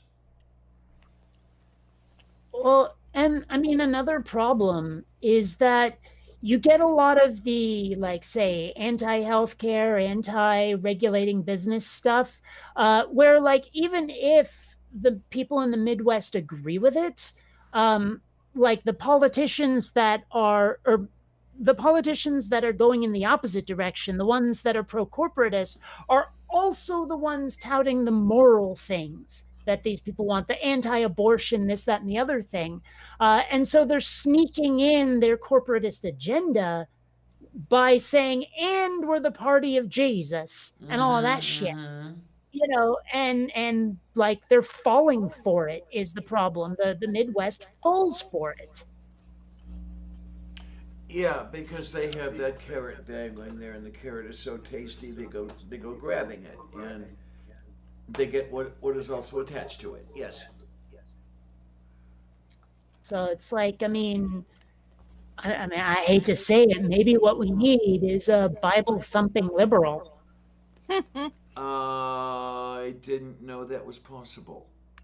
Oh, sure it is. I mean, it might be a complete and total act, but I'm sure it's possible.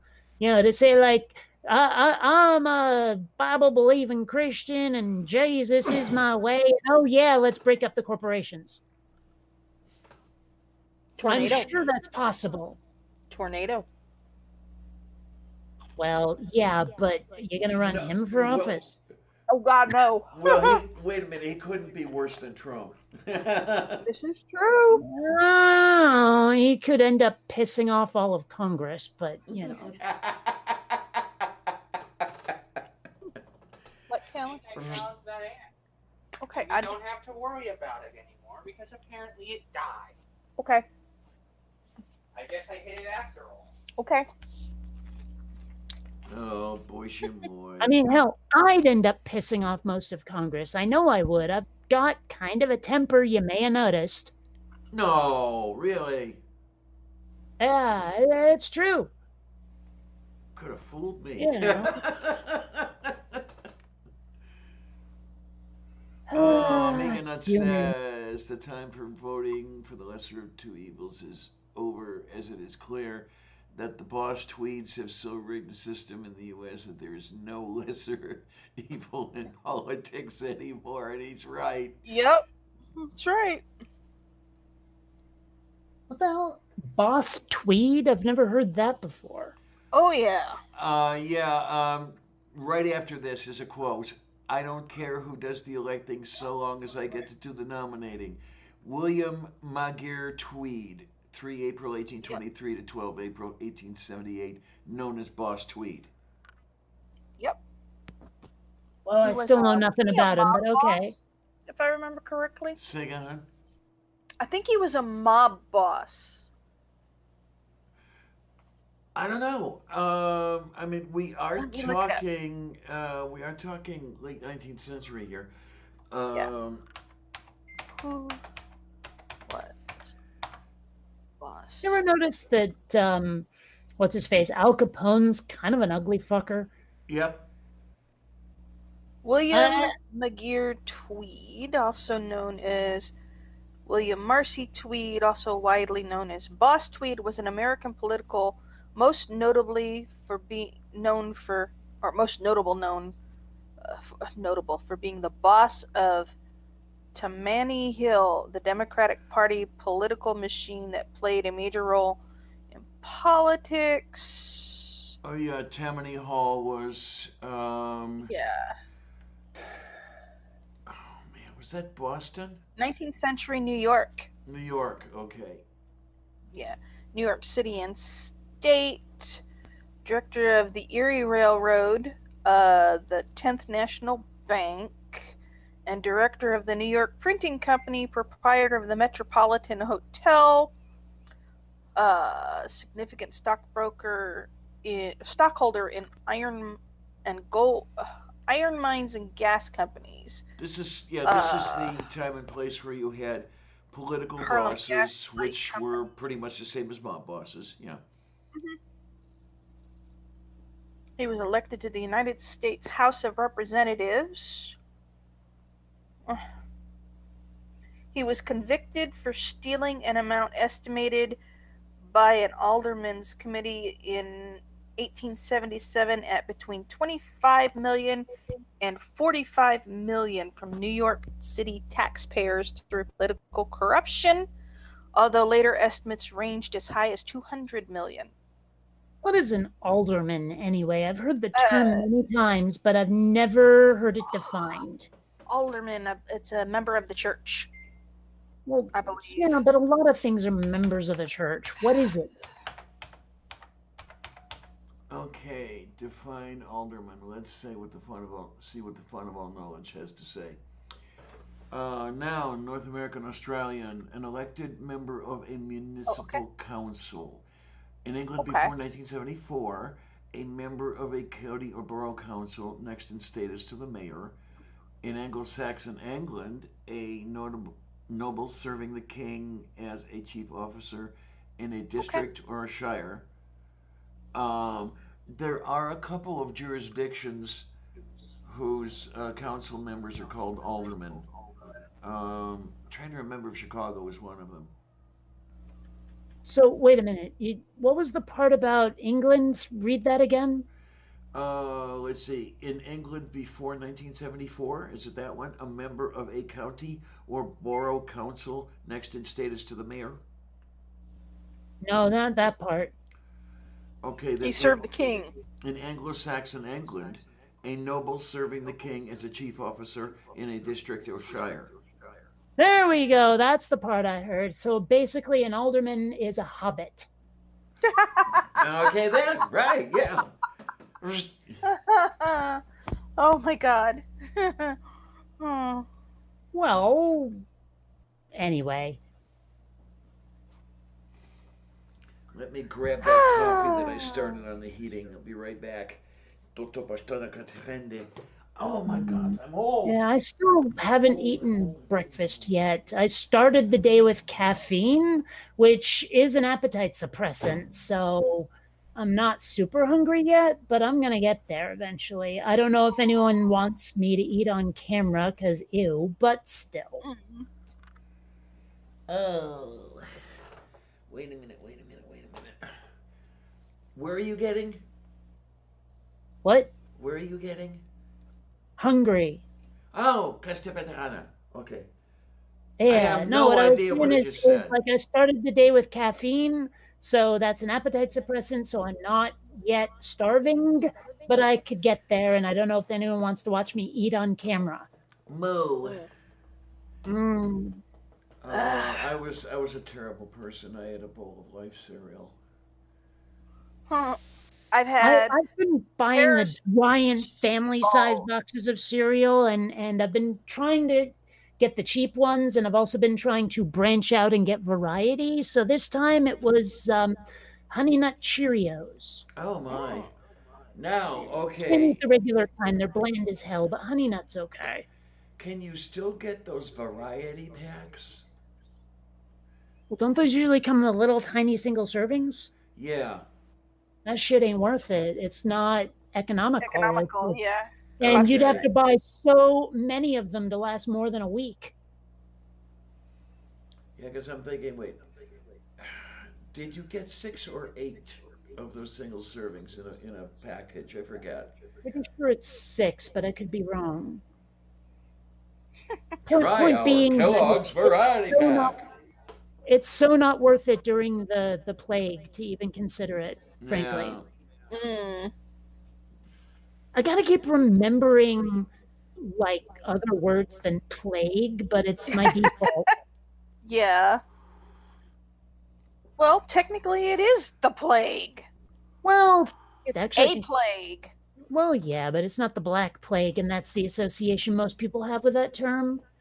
And there's something else. Who has said it already? Did you say this already, Kate? We need somebody to get dressed up in costume with a cart. You know, bring out your dead! Bring out your dead! I didn't say that, but frankly, the whole internet has said that, so, you know. I mean, we actually need it in person. You don't see it Well, in yeah, person people anymore. have suggested that on the internet. People have said, do that, but it wasn't me. Okay. Because I'm still thinking, do I want to get one of those? I want, but shall I get one of those plague doctor costumes? And, with the crow face thing? Yeah, and it's just, head down to Squall Mart, whatever, and do my grocery shopping. And So the first time I saw that, I genuinely thought it was like from something, like a bit of fiction, recent fiction, a movie or a video game or something, or a comic. Turns out, no, that's a historical thing, which is just so weird. Yeah. Well, that Raven's Beak was a nice place to stick sweet-smelling things, so you didn't have to smell so much of the bodies rotting in the streets, and things like that. And I don't know what the whole costume meant.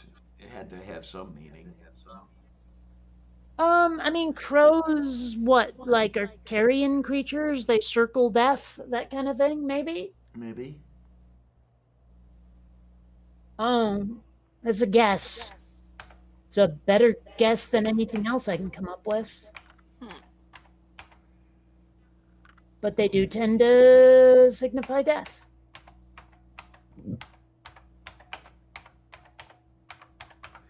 Okay, let's see if we have plague doctor costume meaning.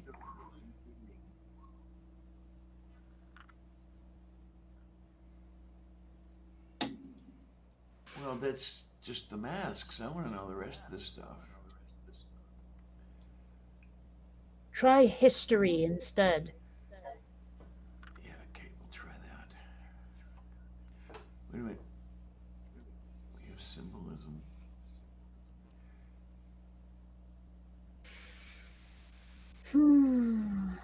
Here's something 10 mysterious plague doctor tattoos. Plague doctors were wearing bird masks believed at the time to protect them, with the death everywhere seen as a curse from God, and their black and scary appearance. They were the symbol of the dark ages of history. Well, no, that's not what I wanted. Why not? That sounds like it. Well, that's the statement of the fact. What I want to know is the reasoning behind that fact. Well, because they said it symbolizes death, and it makes perfect sense because crows tend to hang around dead things. Okay. I don't know. I don't need any more explanation than that. It seems perfectly correct. Oh my, did the plague doctor costume work? That is actually a question that is on this Google search. Oh, ha! In short, the costumes worn by the plague doctors in the 17th century probably actually did protect the doctors wearing them to some extent. They were far from the most effective protective garments that the doctors could have worn, but they probably did provide some level of protection. Okay. Yeah. I mean, I did hear that the sweet smelling stuff in there was also supposed to be protective. Yeah. Mm-hmm. I had like herbs and shit in there. Yeah. Lots of like not alchemy. What am I thinking of? The apothecary stuff. There's something more in there. What the hell's the term I'm looking for here? Well, apothecary is the one that came to my mind, so you beat me to that. Yeah, but there's a word for what the apothecaryist did. He carried apothos? No. Apothecarist. I mean, for some reason, my brain keeps trying to vomit up alchemy, but that's not it, because that's like herbalism. Metal into gold. Yeah, herbalism, I guess. But they were definitely the folks that were meant to like put together poultices and potions and shit that were supposed to cure people. Mm-hmm. Now, did anybody jam a cat into that raven's beak? And what did the cat benefit from anything? I doubt it. Besides, back then, people thought cats were the cause of the plague. Right, instead of the rats that carry fleas. Right. Which is so stupid, because, yeah, it's the cats that would have protected everybody. Yeah, but they were killing cats, which, of course, let more rats. That's why it's stupid. Well, they had no idea that... they had no idea of the whole vectoring process anyway. Oh, yeah, but the whole, like witches and cats and evil and all of this, that, and the other thing, it's just, I look back on that part of human history and think, my gosh, people were dumb. True. I mean, these are people who honestly thought, wearing this, that, or the other necklace would prevent this, that, or the other thing. And when you look at the power of God will protect me from COVID-19, we haven't even lost it. We haven't even lost the necklaces, for Christ's sake. I mean, there's Teal Mm. Swan and all those other idiots. Ugh. Humans. One of my favorite lines in the Orville is where there's like these aliens having a chat, and one of them goes, "Ah, yes, the humans, the hillbillies of the galaxy." Agreed. Yeah. Trying to remember what it was. There was some sci-fi series where humanity hadn't developed their own technology, but had actually stolen it from some other alien race, and that's why humanity was out in space. And a lot of the other aliens would look down on humans as scavengers and savages. Right. I don't remember what that was. I'm not sure. Oh, it doesn't matter. There's so much sci-fi out there; it all tends to blend together after a while. Yeah. Unless it's something major like Star Wars, Star Trek, Babylon 5, Battlestar Galactica, et cetera. But I think this was a novel I had read and not like a TV show or movie. Okay. I don't know. Whatever. Of course, then there's the theory that that humans descended from intergalactic telephone sanitizers. Okay. What in the heck's a telephone sanitizer? Somebody who sanitizes telephones, literally. This was, which of the books was it in? It was in one of the Douglas Adams. Oh, Hitchhikers? Well, that was the first one, and it was definitely not in that. Restaurant at the End of the Universe, So Long and Thanks for All the Fish. I know he wrote more than just Hitchhiker's Guide, though. It may Yeah, not he have been wrote- in the series at all. He wrote, I think, 5 of them. And I think Wasn't it was. Mhm. Oh, no, that's someone else's. Never mind. Go on. I think it was in the third one.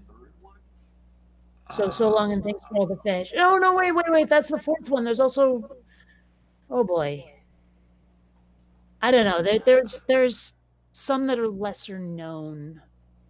Well, I is going to look on that thing for I today don't know. and then to see the thing. I know Young Zaphod Plays It Safe is one. Yeah.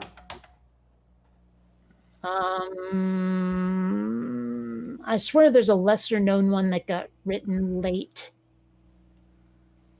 Okay, let's go find the Wonkipedia thing here.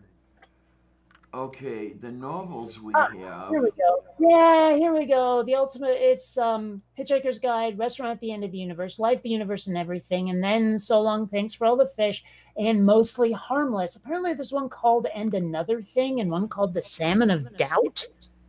I hadn't heard of these. Neither had I. I might have to find them. Yeah, because I've read all the others. God damn. Mostly Harmless, I read in the space of, I think, 8 hours. One sitting. Well, whatevs.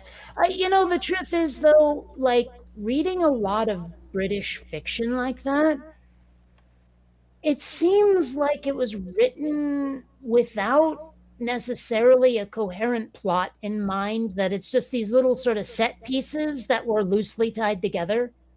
Like, I don't know if you've ever read the Discworld series by Terry Pratchett.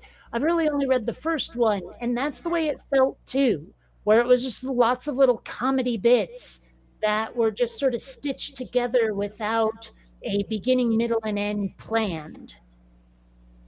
Yeah, I see where you're Like, the coming only one from. I can think of off the top of my head that's both comedy and has a coherent story is Good Omens.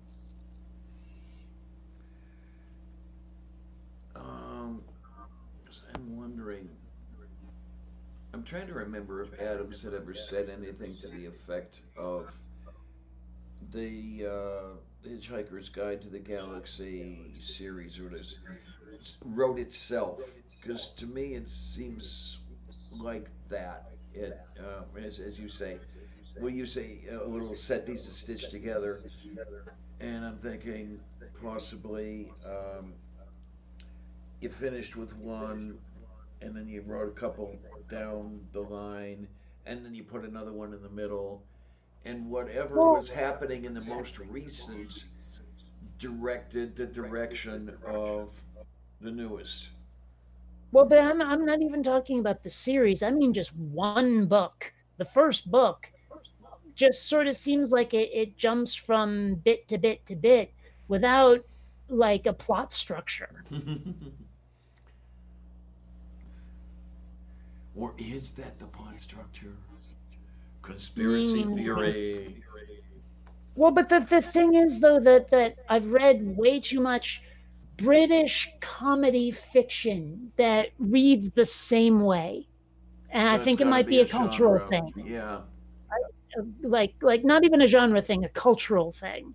Because there's plenty of comedy sci-fi out there written by people from the US where it definitely follows a plot structure. Moo. Oh, I was just looking at a particular paragraph here to take us back a few pages. The sixth novel, and another thing, was written by Eowyn Colfer with additional unpublished material by Douglas Adams. I saw something like that happen with Heinlein once. There was like an unfinished Heinlein novel, and Spider Robinson, who has a Heinlein fetish like you wouldn't believe, was hired to finish it. Okay, then. And the thing is, you can totally tell when what Heinlein wrote stops and where it was continued by Spider Robinson, because there are some ways that Spider Robinson, like some ideas and ideals that he has that Heinlein never did. Okay, then. Like Spider Robinson is definitely a dyed-in-the-wool Vietnam protesting hippie, kind of like my parents, and that comes out in that book that he wrote. But it's not there through the whole thing. Like it starts where the bits Heinlein already wrote end.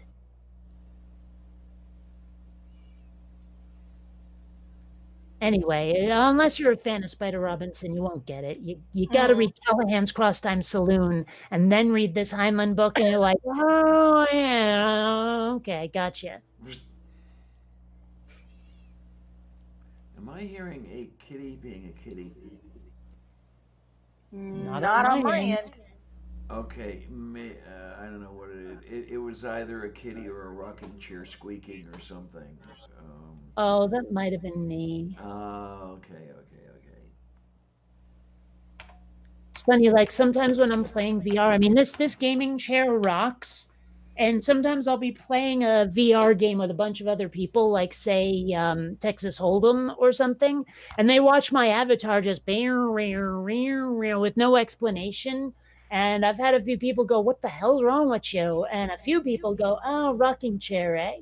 So, but I bet it looks really strange. I've never seen it from the outside.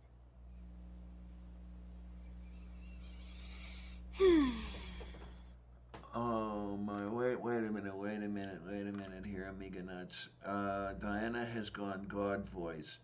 What are we talking? This one?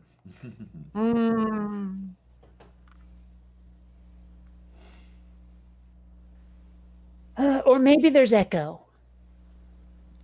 Oh, there might be an echo. Like on someone's end. I don't know. I don't hear it, but maybe there's some echo from you. Because if I think of a God voice, I tend to think of one that has echo. Okay, then. It's possible. Yeah, it's that big booming voice from the clouds, the God voice.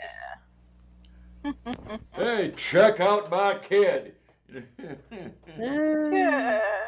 Well, I'm also picturing, the cutout animated god from W.G. Grace from the Monty Python movies. You know. It's funny, for a Oh. very long time, I had no idea who W.G. Grace was. And then I looked it up and, okay. It was like some sports dude. I want to say cricket, but could have been soccer. Not sure. Maybe rugby. But he was a sports dude. He was very, very big and had that bushy hillman beard. So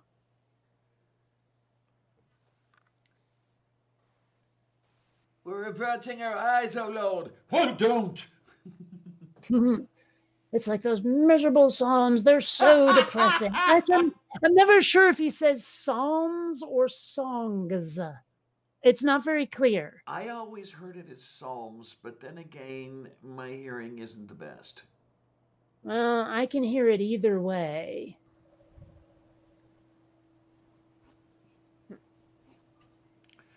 Amiga says there was echo 5 minutes ago. Okay. All right, guys. I'm going to go. You got to go to the bye-bye before you go to the Yeah, bye-bye. I got to go. Bye-bye. I have to do some chores around the house. I've got to do dishes and figure out what we're going to have for dinner. Oh, I've got a Lord. pork tenderloin defrosted, but Oh, I don't know what I want my. to do with it yet. So, Hey, yes. wait a minute, I've But- got it. Why don't you turn the pork loin into veneer? You know, the way you cut it around from the outside circumference or whatever you want to call it, and then you cut the spiral inside so you end up with the whole thing flattened, and then stuff it with something. I'm not sure what you would use to stuff it, and then roll it back up and tie it up and stick it in the oven and roast it for a while. The kid would probably not know what the hell it was, right? You really exactly. So I have to figure out exactly what I want to do with that, or if I want to just cheat and get something to If eat it's not instead. chicken nuggets, he doesn't know what to do with it, right? Actually, no. He likes burgers. He likes chicken nuggets. He likes pizza rolls. He likes pizza. Well, But I don't feel like pizza rolls or pizza. So I couldn't tell you the last time I had a burger. It's been a long time. I can tell you, I got some frozen beef patties in the fridge right now. yeah. Oh my, what are they, quarter pound?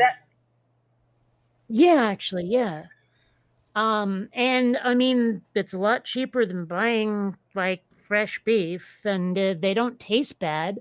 Never quite understood what people have against frozen meat. It doesn't taste any different to me. The texture's not any different. I don't know what it is. I'm with you. It's, well, I have crap loads of frozen stuff up there. I'm still eating it out. And, I know what I've eaten out. yeah, that too. Shut up, Clarion. Anyway. Oh my. Okay. Oh, but I'm going to go. I will see you all later. You all have a good okay, night. You be good and Yeah, things I and will. stuff, And don't Yep. get caught. I won't. Bye bye. Tornado says bye. Take Bye-bye. care, sweetie. Oh my, oh Bye. my, oh my. Oh, yeah. And there's a cat. was it- Ow, ow, there was ow, some- ow. Those are claws. Actually, They're sharp. I'm possibly not long for this stream either. I am getting hungry. Okay. Yeah, and I take it that freshly pressed cat is not on your menu. Oh, that's not the kind of pussy I eat. Okay. And there's this kitty over there. And if you didn't see that joke on its way, I can't help it. Well, I knew that the line of conversation was pretty well shot for a while now. Yeah. Yeah. Oh my. No, I tell you, it's going to be interesting because I have some kitchen cleaning to do. I've got cleaning I can do. I have to take out the garbage. Oh, I've got shitloads of garbage, 2 bags of garbage I really need to take out. But there's a whole bunch of blech on the kitchen floor right up against the range to where the best way to clean that would be to move the range, but I don't know how well I'd be able to do that. I'll have to give it a shot and see what happens. Some spillage in front of the oven door, and then there's this cat. You, all right, kitty. You, all right, kitty, kitty, kitty, kitty, kitty, kitty. Yes, yes. Yeah, I suspect that cats are well aware that they are, kitties. I suspect. Yes. But we keep telling them. I know that somebody over here knows that she's the bestest thing that ever happened to the earth, right? I'd go digging for the picture that I saw once where it said, like, cats protest against rhetorical questions from humans or something. But I can't seem to share photos right now. What the hell's going on? I mean, did they take that functionality away, or do you have something in your settings that shouldn't be that way, or what? I haven't changed anything from the last time we broadcast. No. What really is amazing the heck out of me, and maybe it's the systems that you're on and I'm on, I'm looking at the Meet screen with you and me. We're talking and stuff like that, and I have that bottom band where I bring my cursor down to the bottom and it pops up, and there's the name of the stream, and then there's that microphone and the telephone and the camera. Turn on captions, present now, and then the three dots. You're telling me you don't have the present now. I want to know what's the difference. That's the thing, is maybe they changed something that you didn't. Like, maybe they changed how it works. Maybe if you go into your settings right now on this web page, it might say something like allow guests to present with a little toggle switch. Okay, change layout, full screen, turn on caption settings. No, that's not it. If it's around... Check other tabs. I know there's multiple tabs in the settings.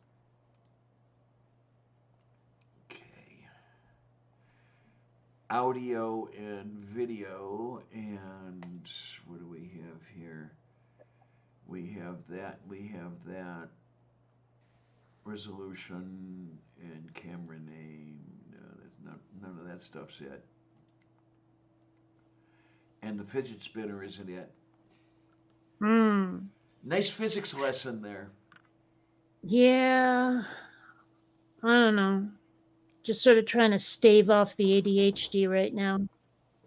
Uh-oh. I'm trying to remember. I think my fidget spinner is blue.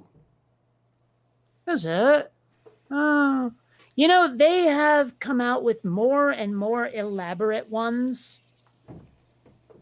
Like this was the basic fidget spinner when I was introduced to them. And I didn't even know they existed till my dad bought me one. But man, have they come out with not just like imagery on them, like here's your Star Wars fidget spinner, but they've come out with different designs. And some of them are just crazy pants looking. There's one with gears. There's one that, I wish I could share my screen to show you. But yeah. There's some that look like shuriken, like throwing stars. Oh, yeah.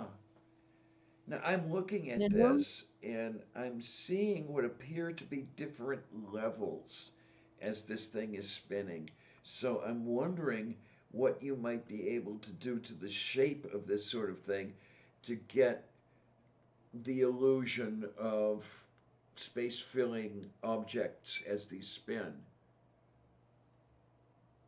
Well, I don't know what you mean by space-filling objects, but I do know that they could probably have like fidget spinners that create a picture of some sort.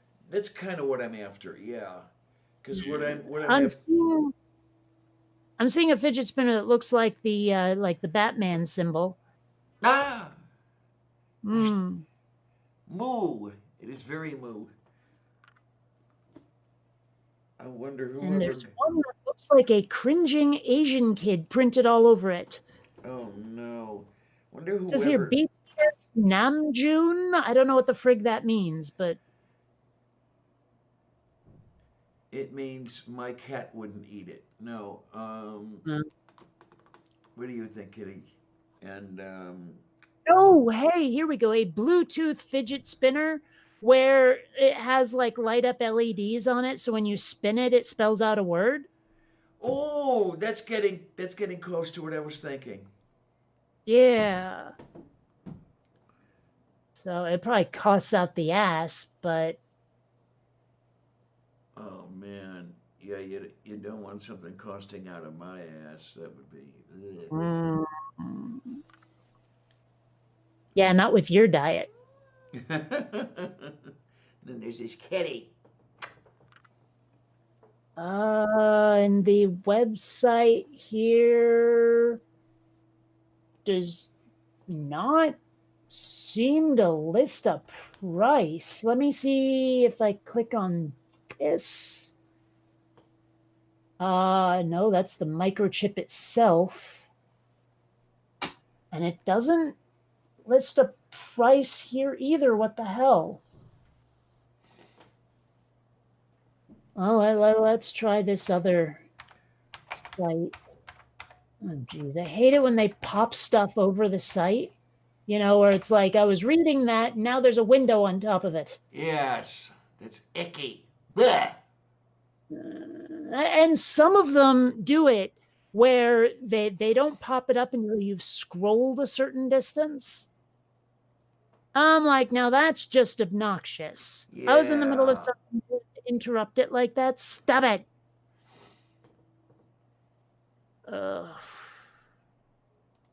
Here we go. Wow. The microchip fidget spinners are cheap. They're like $8. Oh my. That is cheap because I think I paid what, 3 or 4 for this fidget spinner, if I remember correctly. Maybe 2. Oh wow, that one looks really cool. It's $15, but it looks really cool. Looks like some sort of sci-fi looking thing, and it lights up. Wow.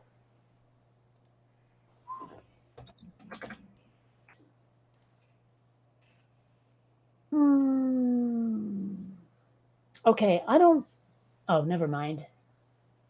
But yeah, this thing looks really cool. I wonder. Oh, never mind. It doesn't light up this thing. It looks like it's glow in the dark. Okay. Yeah. Oh well. That's something for me to work on. But yeah. I don't know. I'm not seeing these LED things on Amazon. Like the ones that spell out a message, I'm not seeing that. Okay. I'm somewhat surprised here, but of course I don't get out of the house much, so I wouldn't know about these things. I did not realize that they date back to 1993. Oh, neither did I. I didn't find out about them until about 3 years ago. Yeah, which is what we have stated here. Fidget spinners became trending toys in 2017, although similar devices had been invented as early as 1993.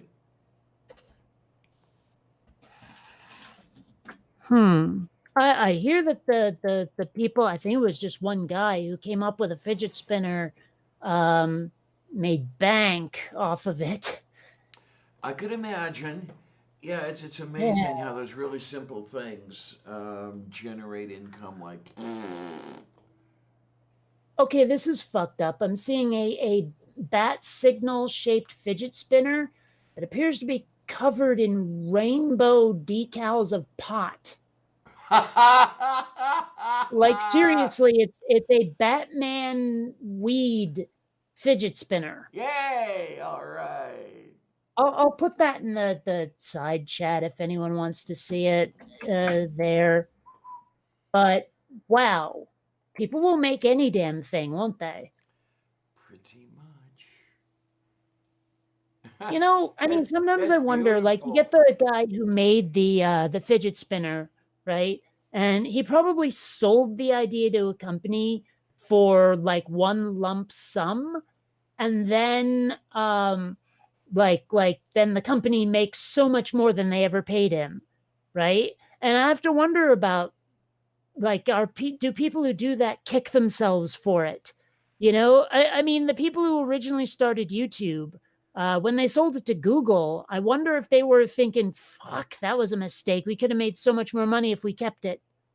I don't know. I really don't. And the reason I don't know is this. Would the person who invented the fidget spinner or the person who invented, YouTube or whatever, have been able to develop it into what they became? I don't see why not. Because it does require input, asset input for the, That could be anything. Be more specific. well, advertising and consultants to develop and all this other stuff. In other words, it takes a lot of money to develop something for market. See, I gotta disagree. People were using YouTube all over the place when it was new. People loved it. And honestly, the way it was already was fine. Like, it didn't need more. Google went in and fixed everything that wasn't broken. Okay. Right? So, Okay. I mean, I think if they had kept it, they would have done quite well. I mean, who knows? Maybe there was something behind the scenes where they like were losing money and had to have Google come in, but I doubt it. So I don't know what was going on there, but I mean, if I developed something like that and I sold it, I would specify in there, and I get this much of the profits. Okay. You know, Mm-hmm. like even 1% of the profits from YouTube would be so many gajillions. Okay. So I would demand that if I ever created something like that and then sold it. You know, it's like, yeah, you can have the property, but you owe me for it because I know it's going to be super successful. You know, hell, I would tell them, look, I'd rather it die a merciful death than me not get that money. Because I know you're going to exploit the fuck out of it, and I'm not letting you bastardize my creation without compensation. Okay. You know what I mean? Yeah, yeah. Or it's like, I mean, it almost sounds like my principles are flexible, but not exactly. I mean, it's like I say, I'd rather it go under than let you jackals have it without you paying a price for it. You know, like I don't know. Wow, there are some fidget spinners that look dangerous. Ooh, now we're talking my language. Well, like they're covered in points and slashes and shit. And some of them look like if you weren't careful, it could slice you up. Fun. I like Yeah. that. I want to see it. Like apparently, and I don't know if this is going to be a video or an article, but I'm seeing something from the BBC where they got this thing that looks like the glaive from Krull, kind of. And it's got these like flip out blades on it. Okay then. Yeah, it's an article here. Let me copy. Paste in the chat. Click on that shit and you'll see it. Okay. Wait a minute. Ah, cocere. So we paste over to there. Then is on that to logging. Say, holy shit! You know what I'm saying? That does not look safe. And the whole point of the BBC article there is saying we are banning this. It's unsafe for children. You can't have it. Although I have to Wow. admit, there are times where I'm like, they ban something because, ooh, the children, so adults can't have access to it. Like sweet clove cigarettes, for example. I have some friends who bitched and bitched and bitched because the government said, well, we have to discontinue these because children. Okay, because they could not be regulated the way tobacco was regulated, but because of that, the Well, kids could no, have well, them, and they wanted to, no, they wanted to make it unappealing was the thing because they still have clove cigarettes. They're just not sweet anymore. okay. And what just totally out of left field here, but that fidget spinner in the BBC article looks like something you might find painted on a Klingon warship. I've noticed that about some of the fidget spinners I'm seeing. There's also one that looks like the biohazard symbol. Oh, okay. I might almost pay money for the radiation symbol. Okay, then. But, you know. Okay, and now we've got a fidget spinner that looks like that game piece from Harry Potter or whatever the golden snitch. Yeah. Yep. How about I said, yeah, okay, they well, no, that's biohazard. Okay, there's the radiation symbol. You find They do it have in? them. Okay. They do have them, yeah. It's funny. I remember a long ass time ago, one of the banks in downtown Burlington had a fallout shelter, and there was that symbol that denotes fallout shelter on it. Yep. And I mean, this was the 80s. The Cold War was still a thing. We were still kind of scared of nuclear war with Russia. Yes. Right. But the thing is, I forgot to look for it the last time I was actually physically in Vermont. But I've gone through with Google Street View, Google Earth Street View, and it looks like that symbol is gone, which makes me wonder where the fallout shelter is, like what its status is. Is it still open? Did they fill it in with concrete? Are they just not telling people it's there anymore? What? My, oh my. I remember, yeah, you'd see those symbols everywhere. There was the one department store in Parmatown that had space relegated for fallout shelter purposes. You had the sign and the arrow pointing down and the capacity. I'm trying to remember how many people. It was in the basement of the store. But let's see, fallout shelter. Well, I remember, I don't know if you've ever seen the show Malcolm in the Middle, but I remember there was an episode once where Hal, the dad, found a fallout shelter in their backyard that no one knew existed, and like he kept it secret and turned it into his own little like man cave rec room looking thing. Oh, that must have been fun. I was thinking it might actually be kind of fun to find a house that has one of those old like personal fallout shelters and buy it. But obviously I don't have the money for that, and obviously, well, they're probably out in some suburb somewhere that I don't want to live. So, the MSB had a whole bunch of those books and pamphlets on how to build your own fallout shelter. Under your backyard and all that shit. I read that shit when I was a kid. I could tell you how to do it and everything. It was great reading. I remember my dad talking about how he had to do those duck and cover drills in school. I don't remember doing the duck and cover, so it must have gone bye-bye somewhere between the time he was in whatever grade and the time I was in that grade. Well, I seem to remember if I'm pretty sure my mom was born in 45 and my dad in 47. I'm not sure. I'd have to check on that. I'd have to do the math, but that was enough where when he was in school, it was probably the Cold War ramping up, if not the height of it. I mean, let's see, what was Pearl Harbor, or not Pearl Harbor? What am I thinking? Key West, the Cuban Missile Cuban Crisis. Missile Crisis, that was 62. Yeah. I thought it was 63, but okay. Regardless, point being that, my dad was born in 47. I mean,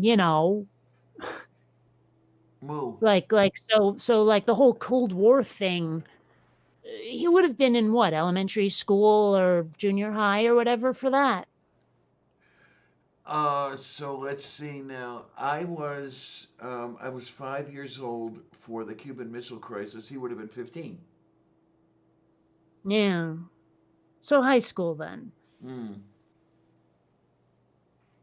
But I mean, I'm sure that they were doing duck and cover drills before that. I'm not sure when duck and cover got started because. Well, that's what Google's for. 1950s, it says. Yeah, because you don't have the Soviets successfully testing a bomb until the very late 40s. Here we go. By the early 1950s, schools across the United States were training students to dive under their desks and cover their heads. So early 1950s. So, my dad was probably in elementary or junior high for a lot of it. Wow. Apparently, I'm looking at this here. Bert the Turtle was the... Yeah, it was like the mascot for Duck and Cover. Uh-huh. I've seen those propaganda films. Oh yeah. I'm not seeing a film, I'm just seeing a comic, but still, yeah, there were probably films. Yeah, let me see if I can find wait a minute what you got on that thing over to here. Okay, to the thing and Bert the Turtle. It says here, today's viewers may well react negatively to Duck and Cover and its jarringly pleasant light tone.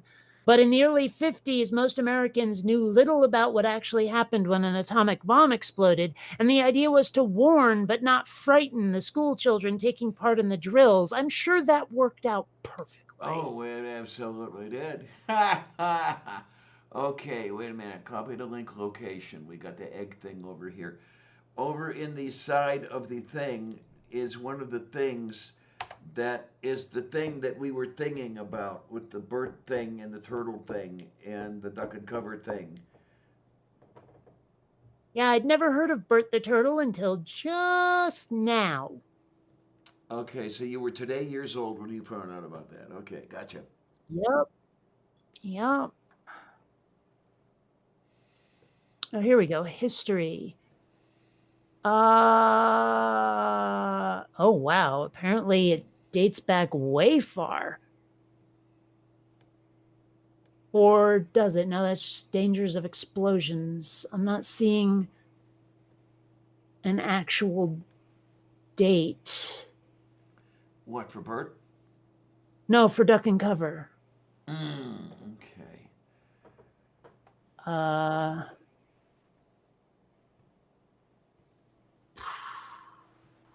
I don't know. They're being very vague about it. Okay. Well, it's, certainly not before 1945, when the world found out that the U.S. had this thing. Let me look. I mean, it is kind of funny to think about how the U.S. is the only country that's nuked anyone. Yep, and that's something. Yeah. I mean, it did kind of bring about the end of the war, but still. And then there are those who disagree. So I don't know whether the fat man and little boy actually ended World War II or not? Well, it didn't end it. It started it. It started the end. Hmm.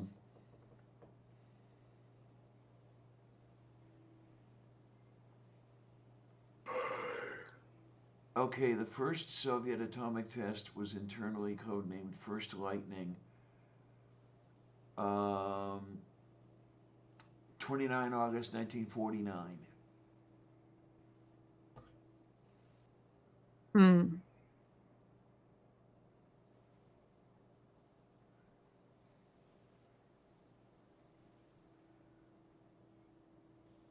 Well, okay.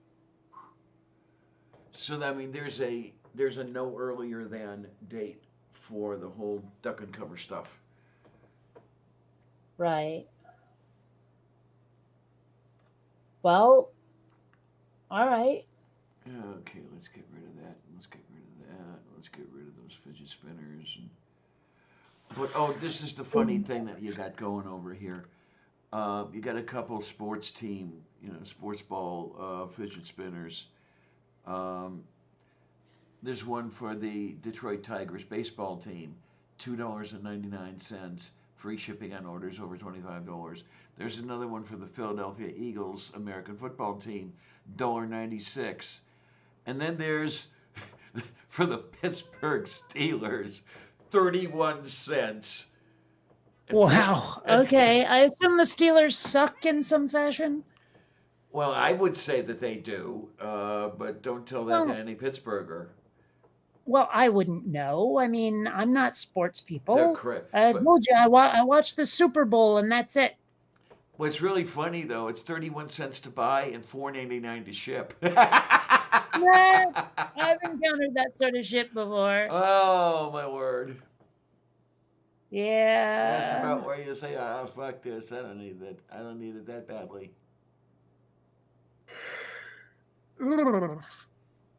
Man, either I didn't get enough sleep or it wasn't restful sleep or something, but I'm yawning up a storm over here. Oh no! I know. I'm boring you. Ah, yes, that's probably it. Yeah, there you go. Oh my! Let's get rid of this fidget spinner. Now we're back over here. Okay, because I don't do this, but what the hell is a salad spinner for? What does it do? Wait a minute, a salad spinner. Why do I vaguely? Let's Well, see if you what don't know, you can answer the question, so don't worry about it. I want to know if it's what I think. Oh. I'm pretty sure it's for drying the lettuce. Because you hold it under the water and you rinse it to get all the dirt off of it and everything else. And then I don't know if there is also a. Okay, here, what is the purpose of a salad spinner? Yeah, okay, that's it. What? A salad spinner, also known as a salad tosser, and I could take that various places, Yeah. Just what's it do? is a kitchen tool used to wash and remove excess water from salad greens. It uses centrifugal force to separate the water from the leaves, enabling salad dressing to stick to the leaves without dilution. Now, That seems. yeah, you're thinking what I'm thinking. And I'm looking at some of these salad spinners here. We have from Home Depot, and we have from Target, and we have from Webstaurant, and the one from Webstaurant, that's a restaurant supply corporation. So of course, the price is going to be weird. The one from Home Depot is $30. From Target is $30. From Webstaurant is $75. Why not just stick a colander inside of a bowl and spin the bowl? Good, there you go. But I guess, you have to spend money if it's, yeah, god damn. Some people have more money than sense. Okay, I just noticed one of the video games I kind of wanted that was on my wish list on Steam was marked down to 49 whole cents. So I figured, what the hell? Oh boy. Yeah. Yay! So yeah. It's this like I actually have, it's either another version of it or a game along the same lines. But the basic idea is that you're commanding a bunch of people who are trying to storm Area 51. Oh, okay. Now, the version I already have is kind of amusing. It's like you have these civilians who are dressed in funky outfits who run towards the gates, and like the guards are shooting at them. And then, when that one guy you start with dies, you click on post a selfie and it earns you more people. And then you keep doing it, and the more people die, the more hype you get. The more hype you get, you can start recording videos, and you can start doing this other stuff that gets you more followers. And then you can spend followers to get more badass followers. And the whole idea is to have these people basically kamikaze themselves towards the gates of Area 51 to get in. Yeah, and so it's just this silly game of sheer carnage. That sounds... Oh, excuse me, please. Wow, that went foo-foo and fifi. What am I talking about? Copy. I don't. God, I don't know either. Oh, that. I am going to. I don't know. It's funny. Like, apparently, the Air Force released a bunch of UFO videos, like cam footage. Yeah. And I mean, so it's like, yeah, it's a UFO, but that doesn't necessarily mean it's an alien spaceship. It's an unidentified flying object, and that's all it is. Yeah. And like a lot of people going, wow, these videos were released and no one's making a big deal. Why not? And I'm like, well, lots of reasons. I mean, number one, it's not very exciting when it's not a freaking spaceship. Right. But number two, we are in the middle of a pandemic and people have other things to worry about. There you go. I mean, so seriously. No wonder we're not making a big deal out of it. Isaac Asimov wrote an article about the UFO craze some time back, and it's the same sort of thing I'm thinking here. I've seen several UFOs. They were objects that were in flight. I didn't know what the hell they were. They were UFOs. Yes. And then Asimov's point was that what people were calling UFOs were actually IFOs, identified flying objects, because these people, whether they knew what they were talking about or not, were identifying them as alien spaceships. Oh, that's crap. I'm sorry, no, but that's not an identified anything. I know. It's identified when you can verify. I know. But, it was just... That was Isaac being Isaac. Okay? I don't know. I mean, I'm trying to think, have I read anything of his? I know I've read a lot of Clark. But the thing is that a lot of those classic sci-fi writers that are put on pedestals, so few of them wrote characters. I know. Right? Like they came up with these situations and threw some random ass guys at it to talk about it, and that was it. Like, I'm trying to remember what the book was, but I was reading this book where there was a situation that was being done on some planet, and then like a couple of guys chatted about it, and then that's one chapter, and the next chapter advances 200 years.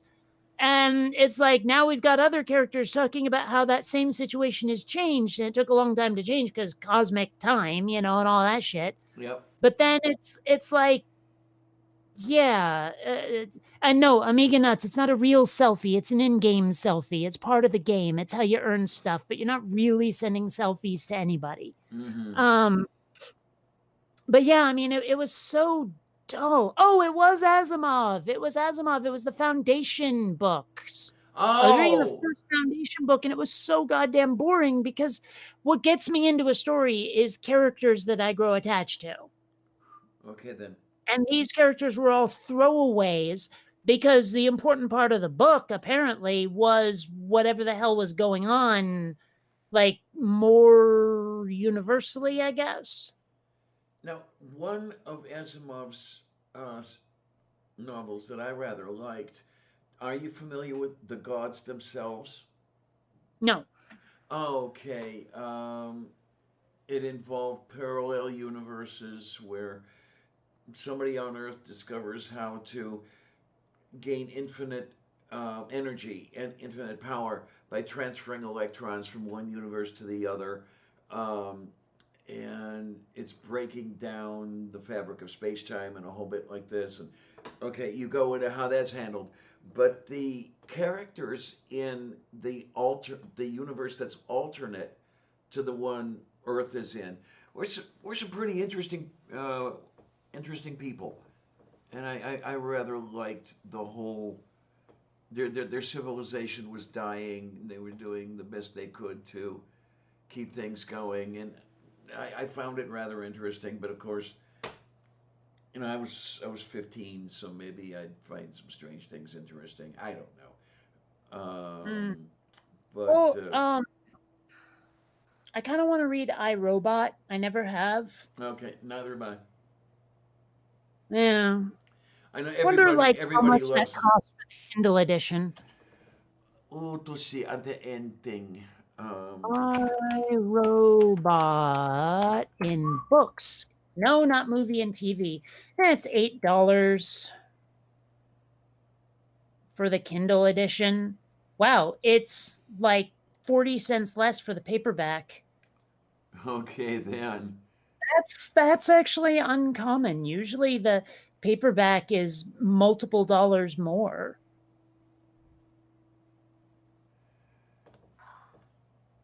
Boy, it's short. But I mean, I've never read it. I know there's the laws of robotics and everything, and as I understand it, the Will Smith movie is nothing like it. As usual. Boy, it's shorter than I thought. What is? iRobot. I mean, according to this little thing here on the search page count is 253. I thought it was. That is kind of short. I thought it was thicker than that for some reason. Hello, Mr. Zender. How are you? How many iRobot books are there? Let's find out. Are you going to sit? Ah, yes, you are going to sit and be petted and be loved and have affection lavished upon thee. Oh, my. Unfortunately, the cats managed to find the treats that Purple had sent me and ripped open the packages and ate them all while I was sleeping. Oh, no. Yep. Like I found the shredded packages on the floor. Probably one of the very few things they cooperated on, right? For all I know, they may have fought over it. I look on this though over to here. The Robot series is a series of 37 science fiction short stories and 6 novels. I hope the first book is not short stories. Well, okay. According to this thing, iRobot is a fix-up novel of science fiction short stories. I don't know what that means. Oh, yeah, okay. A novel created from several short fiction stories that may or may not. I don't want to read iRobot now. Sort of like the Martian Chronicles. Oof. I don't like Bradbury. Okay. I didn't mind it. It was pretty good. He's one of those ones who seems to love to make their characters end up in their own personal hell by the end of it.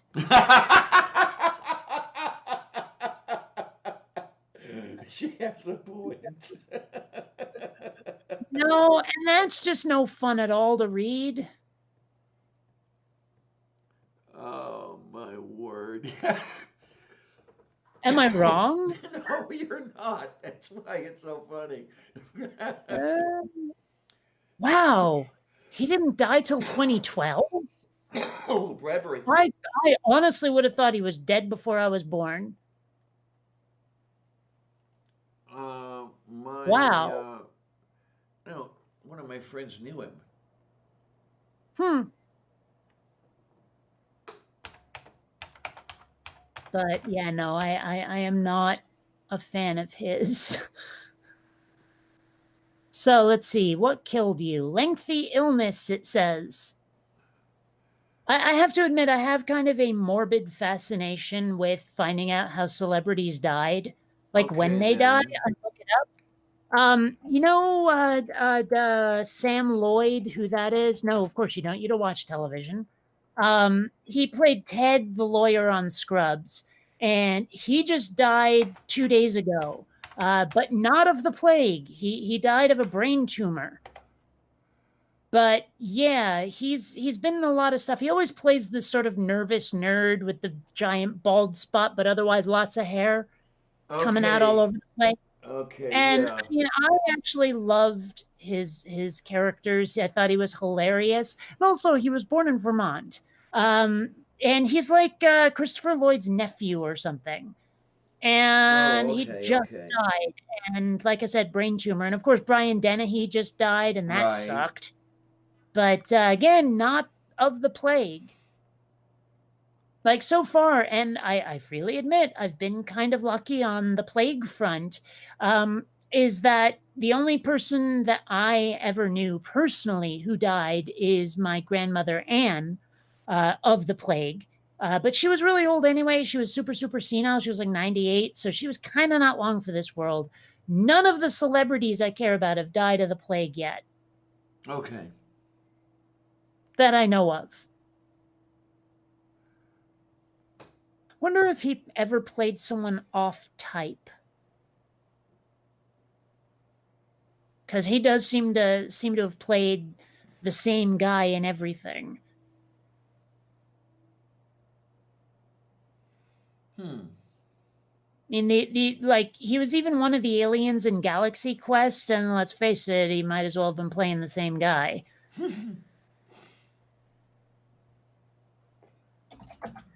Yeah, but like I said, I've looked at a lot of celebrity deaths. When I find out they're dead, I'm like, okay, what killed you?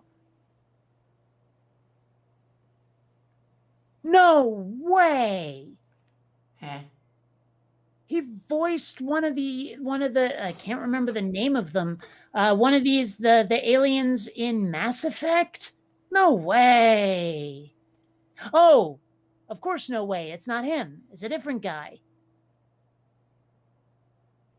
Oh, okay. So that would make sense. Yeah, if it's a different guy, it could not have been him. Yeah, but the person they circled sure looked like, okay, never mind. It's a different guy. But wow, that would have been hilarious if he'd done it. I don't think that Sam Lloyd has voiced any characters in video games. But, yeah, well, let me see. Voice. Well, apparently, what the hell is Wally the Waffle? But apparently he played Ernest the Egg in Wally the Waffle. It's a short animation. It says a group of breakfast foods solve their problems through song and dance.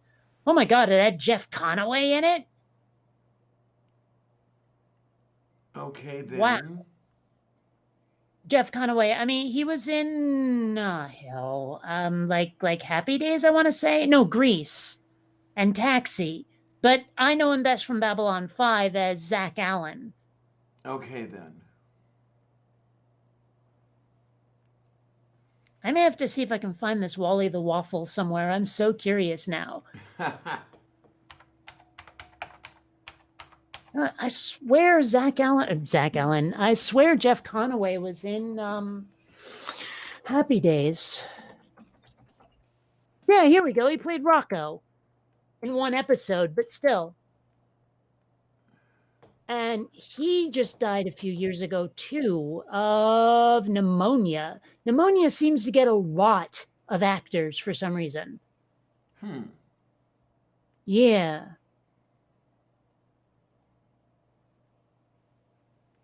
Oh. Okay, now I know who you're talking about when you're speaking of Conaway. Okay. Yeah. Because I actually am familiar with Taxi. Yeah. I tried watching it and I got like halfway through one episode and said, screw this. Yeah. I'm actually like I've gone through so much media waiting for the plague to be over. I've started watching Seinfeld, and it's hard to do because, like, number one, that show could only have existed in the 90s. Like you could not make that show today. Okay. But also, they are the most disgusting people in the entire Western universe, except possibly the folks from It's Always Sunny in Philadelphia. And that's a little hard to take because, unlike in Philadelphia, where the people are kind of optimistic to a fault, in Seinfeld, they're all whiners. Ah. Yeah. And I mean, I don't know if you've watched Seinfeld. I've seen it to the end, and the ending where they all end up in prison makes perfect sense. Okay. Yeah. So, I mean, because they are horrible, horrible people. Every last one of them, they're like self-centered and neurotic and obsess over little things that are completely inconsequential. They're assholes.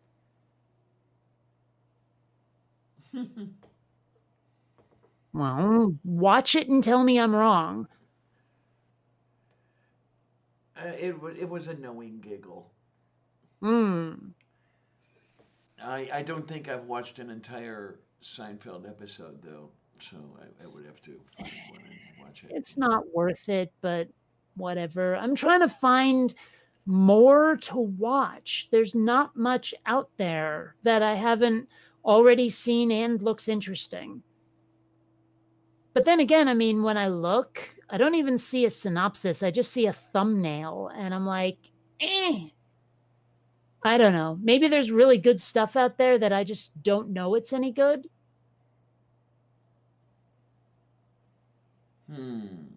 But of course, it's impossible to ask people for recommendations because nobody understands my taste.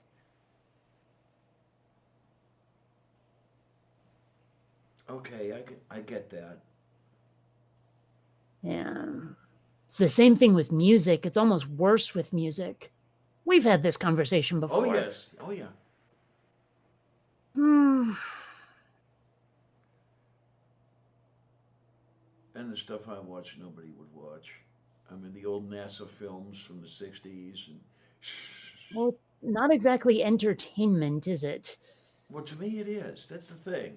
No, but you know what I mean. It's not narrative fiction. Right. So I get the whole thing about, they don't like what I like. Although I've got a way to go to get to the point where I know what it's like to not be understood. I mean, these people know what I like. They just think it's crap. Yeah. Well, and I mean, it's not even necessarily crap. It's just off genre, I guess. You know what I mean? Mm-hmm. It's like I took my laptop into the bedroom. I've got it plugged into the wall, and I'll use it to sing me to sleep. And what is singing me to sleep are mission audio from the various missions throughout the 60s. There are two people. One of them is, his channel is called Lunar Module 5, and then another one called Zelko 321. They have accumulated a whole crap load of television footage, mission audio, all this other stuff from the various missions, and I'll sing myself to sleep with that stuff. Well, I mean, I've got my own like that, except it's not that. I ripped a bunch of movies that are not very loud to my Kindle, and I just listened to the audio. Like it's all MP3s, not MP4s. There's no video. It's just audio. And that works. But there have been times, especially if I'm feeling sick, where I will take old episodes of The Price is Right, which was always the game show I watched when I was home from school sick, and watch that. Okay. Or rather, fall asleep to that. And a lot of them still have the commercials on, which actually has certain nostalgic value as well. Wow. I've looked at some of those old commercial reels. You can find some of them on YouTube and stuff like that. Yeah, the memories it brings back. Not all of them are good, but they do bring back memories. Yeah. Well, I don't know. I mean, I like a lot of the memories that come back with it, but then apparently my childhood was a bit better than yours. I think so, maybe. Yeah. Yeah. I mean, my childhood was not entirely shit. I mean, there were some good points, but there was a lot of shit. Yeah. Yeah. I don't know. And it's funny because I keep saying I wouldn't give up being a kid in the 80s for anything because, wow, I loved it. But thinking back on it, there are some things I would trade. Like if I had access to a spaceship, or there's some things I don't necessarily want to talk about that are available today that weren't then that I wish I could have had. Okay, I get you. So, I mean, I don't know. There's trade-offs, I guess. Yeah, it's I've had some thoughts like that as well. Would you make a trade of one thing for another? I would hate to lose that summer in 1969.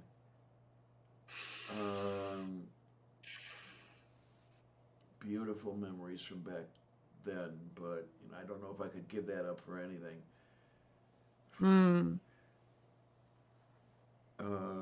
But I don't know. Well, I love the 80s. I don't think I could have, like, the whole like brain surgery thing I had for the seizures and stuff like that. I look at what medicine must have been like back then, thinking, wow, would I ever not want to go through that? Like they probably would have taken off bits of skull to get at it if they could have done anything. No, I don't want to die. No, I want my laser ablation from it. I could pretty much guarantee that, yeah, you would have been less than comfortable. It would have been a lot less than fun. Well, I mean, not just that.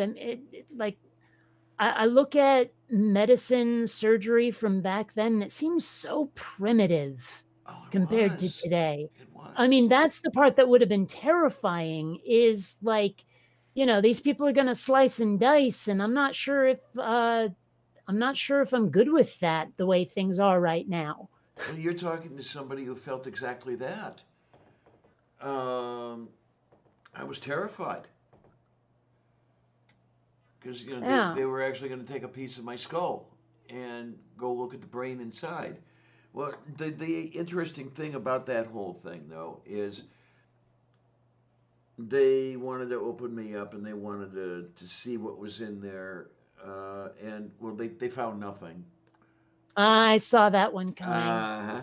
And there was no avoiding that, was there? No, of course not. No, but no, I spent an entire day crying on the shoulder of a cute little candy striper. What could I tell you? But sure. But candy striper isn't a thing anymore. It isn't? No. Oh, wow. I mean, not in its form as it was back then. You know, I mean, nobody, at least, like, I don't know. It's not a thing. They have nurses and medical assistants and this, that, and the other thing. I don't think anyone has used the term candy striper outside of like nostalgia or history in decades. Wow. I'm just looking this stuff up over here. See what we've got going. Yeah, and it comes from the red and white pinafores that they wore, by the way. Originated in 1944. Oh my. I'm looking for. Okay, I see references with present tense. This is interesting. Because, okay, you have duties. Duties of hospital volunteers vary widely, present tense, depending upon the facility. And then you have, some hospitals manage present tense their volunteers. So I guess it still exists in some form. Well, yeah, but I mean, I'm looking right now, and it says that the term is dead. Okay. It's not a thing. Okay. Yeah, so it says here, today, candy stripers are virtually extinct except on TV shows such as Pretty Little Liars and Code Black, which seem oblivious to their real-life disappearance. So it says here, today, teen hospital volunteers typically wear polo shirts or jackets in green, blue, or purple, with no Oxford comma, fuck you. About 20% are boys, 11% of registered nurses was men, da-da-da-da-da. But yeah, candy stripers, that's a dead thing. It's not real. Okay. Not anymore. Oh my. Okay, so they did exist in 76. They do not exist now. All right. And according to this, my brother's very cool girlfriend was a candy striper. Every day on my way to high school, I walked across the Peninsula campus. I saw all of these great people volunteering, but boys were not allowed. So apparently, male nurses was only starting to be a thing in the 80s, maybe? And I guess yeah, about right. People wanted to separate the medical jobs by your junk. Yeah, there was one male nurse I encountered when I was in hospital in 76. So a nurse. Basically, yeah. And then only just a few years later, I think this was, what the hell was it, 88, when my friend Steve, I ran into him when I was in another hospital. He was a nurse there.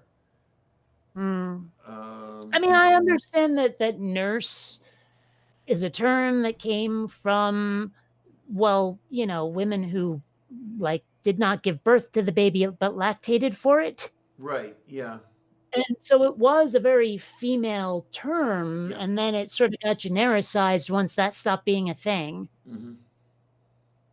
So, I mean, I guess I understand the cultural bias against male nurses, but it's still bullshit. Well, not only that, but I mean, it's just the type of work done. Yeah, it's what was amazing to me is in one of the settings I was in let's see, about 10 years ago, maybe a little bit more, there were still some people there in the neighborhood talking about women's work. Like doing, washing dishes and vacuuming carpets. That's women's work, which right. grated on my ears when I heard it. It was like, what the fuck did I just hear? And these were people who were not that old. They were younger than I was.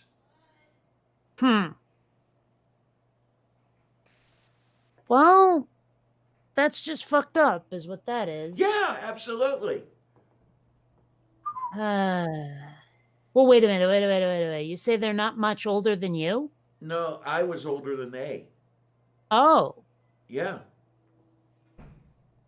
Huh. How much? My guess would be 5 to 7 years. Oh, well, okay. I mean, I'm not saying it's okay. I'm saying it doesn't shock me. I mean, it disgusts me, but it doesn't shock me. Yeah. Well, then there's that. That's the whole environment thing. I mean, the person I have in mind, I could hear her speaking of the women's work. Saying in reference to herself, I can do this. That's women's work. She was raised by mill hunkies, basically. You're going to have to expand that term for me. People from Milwaukee? These were people of Eastern European heritage who either worked in the steel mills or were somehow closely related to someone who worked in the steel mills. A son or a wife or something like that. So you're saying it's a bastardization of mill and bohonk? Yeah. Mm-hmm. Yep. Yeah, and I don't use that term in a complimentary manner. I know. It's that whole thing that we were talking about earlier, that heartland versus the coasts. I don't know. I mean, granted, yes, I have some very strong feelings about French Canadians, but other than that, I don't really get racism. I know. It's like if I'm gonna hate on anybody, it'll probably be a cultural thing far more than, oh, look what color your skin is, look where your ancestors are from, blah blah blah. Yeah, with me, it is a cultural thing. I mean, it's that whole Eastern European thing going on. They are very xenophobic. As much as some people say they like education, they don't like education at all. They like schooling. There's a difference. Is there? Well, as my original guidance counselor the second time around at not guidance counselor, my advisor, my freshman advisor, when I went back to school, I loved what he said when we were talking about what I wanted to go into and everything. Engineers are well schooled, but not well educated. In other words, they learned their trade well, but they didn't have a broad scope in their knowledge. And all the hunkies I know, they wanted doctors, lawyers, and engineers. That's what they wanted their sons to be. As far as their daughters were concerned, their daughters existed to give them grandchildren. Well, yeah, of course they thought that. But that's where my favorite saying comes from regarding those two. They wanted how did I put this? A good Catholic doctor/lawyer/engineer son who would marry a good Catholic girl and give them lots of grandchildren, and I blew it on all counts. Well, what I'm curious about is why do they want so many grandchildren anyway? What's the point? Part of it is the continuation of the name, because that's what she said. I don't understand the point of that either. I know, I don't. I guess it's their shot at immortality. Because she had said to me at one point, when my sister had died and I was in Cleveland for the memorial service and everything, we're sitting around a dining room table. She looks at me and says, "Well, you're the last one." Yeah, what of it? Come to think of it, I don't think my dad's last name is going to perpetuate itself unless there's relatives I'm not thinking of. Okay. Because, I mean, like his mom's name will. I know that. I guarantee that. But, goodness knows I have no intention of spawning. Mm-hmm. And also my parents didn't give me they gave me a last name that wasn't either of theirs. So That's really whatever. interesting. Yeah, I was I raised didn't. by hippies. Just leave it at that. But the point is that and my dad's sister obviously married someone without that last name. Oh no, wait a minute. I take it back. I do have one male cousin with that last name. Never mind. And as far as I know, he's straight. So yes, the name will continue. The name will continue. As far as I know, there are a couple of people in the United States with my dead last name. I've asked about them, when family members were still alive. Nobody knew anything about them. They were in Indiana and New Jersey, of all places. And there was somebody with my dead last name in the Slovak Republic. I had thought of writing him a note, and I never did. And I thought you mentioned there was someone in the U.S. that you encountered once.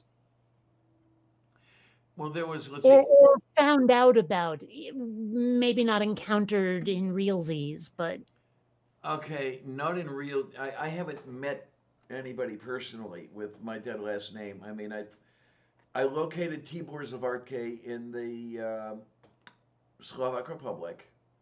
You mentioned that, but I thought there was some in the U.S. Yeah, and then I found a couple. There's Catherine Zavartke in New Jersey. Frank Zavartke, I think, is in New Jersey, or if they're still alive. I forget how old they were. So there are some people out there, but were, but I never met them personally. Well, and I have to wonder though, how important is that really when you're adopted? Because I'm adopted, and quite frankly, I don't give a toss. Yeah, absolutely. Yeah, the name is meaningless, really. I'll look at it this way. Even with me, the genetics are meaningless. I mean, I don't know whose DNA I carry, and Yep. There's no connection. I mean, okay, let's say these people knocked on my door and said, "Hi, we, say a lady, comes to the door. Hi, I gave you up for adoption 62 years ago." I said, "Oh, hi, how are you? You want a cup of coffee?" But nothing like, "Mommy!" None of that shit. Yeah.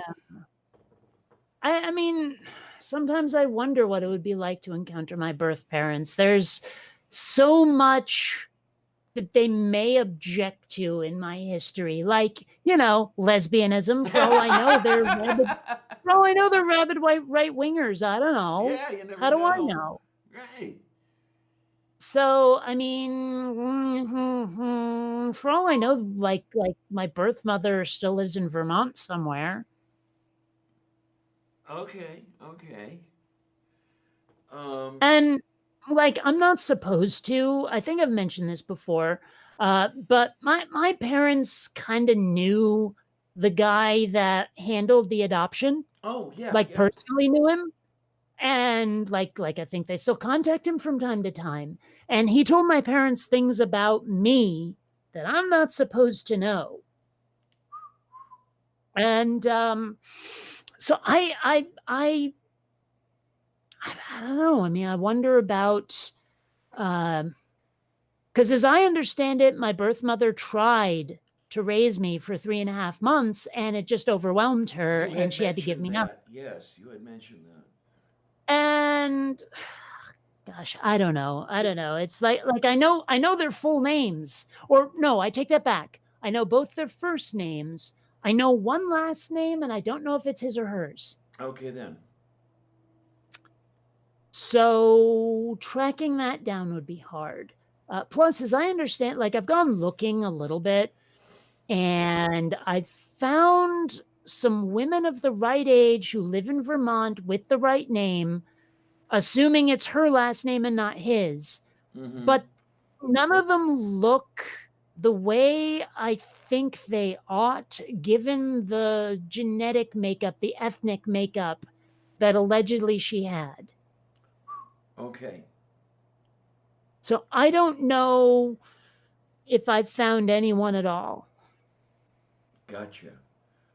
Yeah, I Yeah. joke around that it would be kind of fun to go looking and find birth parents and that sort of thing, and find out that birth mom, was bull dyke, and birth dad, drag queen, and I have two trans siblings. That would be great. But Well, I mean, if mom's a bull dyke, that would imply she was raped or didn't come out until after spawning. and I know plenty of people who fit both of those categories. Yeah, Yeah. it's an unfortunate fact of life. Yeah. I mean, I don't know what history my birth parents had in terms of, like, I'm pretty sure I was unplanned and I'm pretty sure they weren't married. But, I mean, was their brief boinking consensual? And how brief was it? Were they in a relationship? Mm-hmm. Yeah. You wonder a little bit. Yeah, well, I wonder a lot sometimes. But at the same time, I mean, I want to know all these facts, but I'm not sure I want a relationship with any of them. I just want the mystery cleared up. Yes, I know exactly where you're coming from. I would really like to be able, and this is actually for, I'd really like to be able to be speaking actual history when I do my other joke. I am told that birth mom was indeed a 23-year-old student nurse when she gave birth to me. And I continue that with, which probably means that, biological father was an intern and I was conceived in a medical supply closet. It would be great to find out that that's what happened. I don't actually know how old my birth mother was. I don't know that. Oh my. One thing I do seem to recall in the what they called non-identifying info that they gave me is that she, when she was still trying to raise me, she had taken like a long bus trip to, I want to say, Arizona to live with her mother for a while. I thought I and remembered then you back saying to that. Vermont before she got rid of me. Okay then.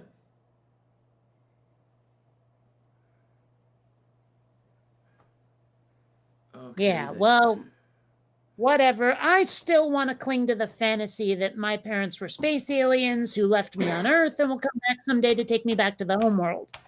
I want to cling to that fantasy really hard, except I can't deny that it's a fantasy. Okay, now this is, yeah, I mean, I had thought of such things previously. I went ahead and looked it up again. And yeah, the hospital at which I was born had a nursing school. So birth mom was probably a student nurse within that school. If I wanted to work at it, I could probably narrow it down pretty quickly. But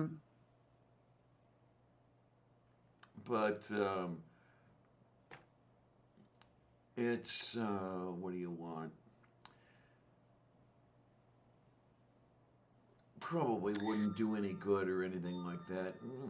I'm not looking for anything out of it or anything, so. So, complete and total subject change. Yes, dear. I don't know if it was on one of your streams or someone else's streams, but I was looking up weird ass candy cane flavors because I had clamdy canes as a picture. I'm never gonna eat those.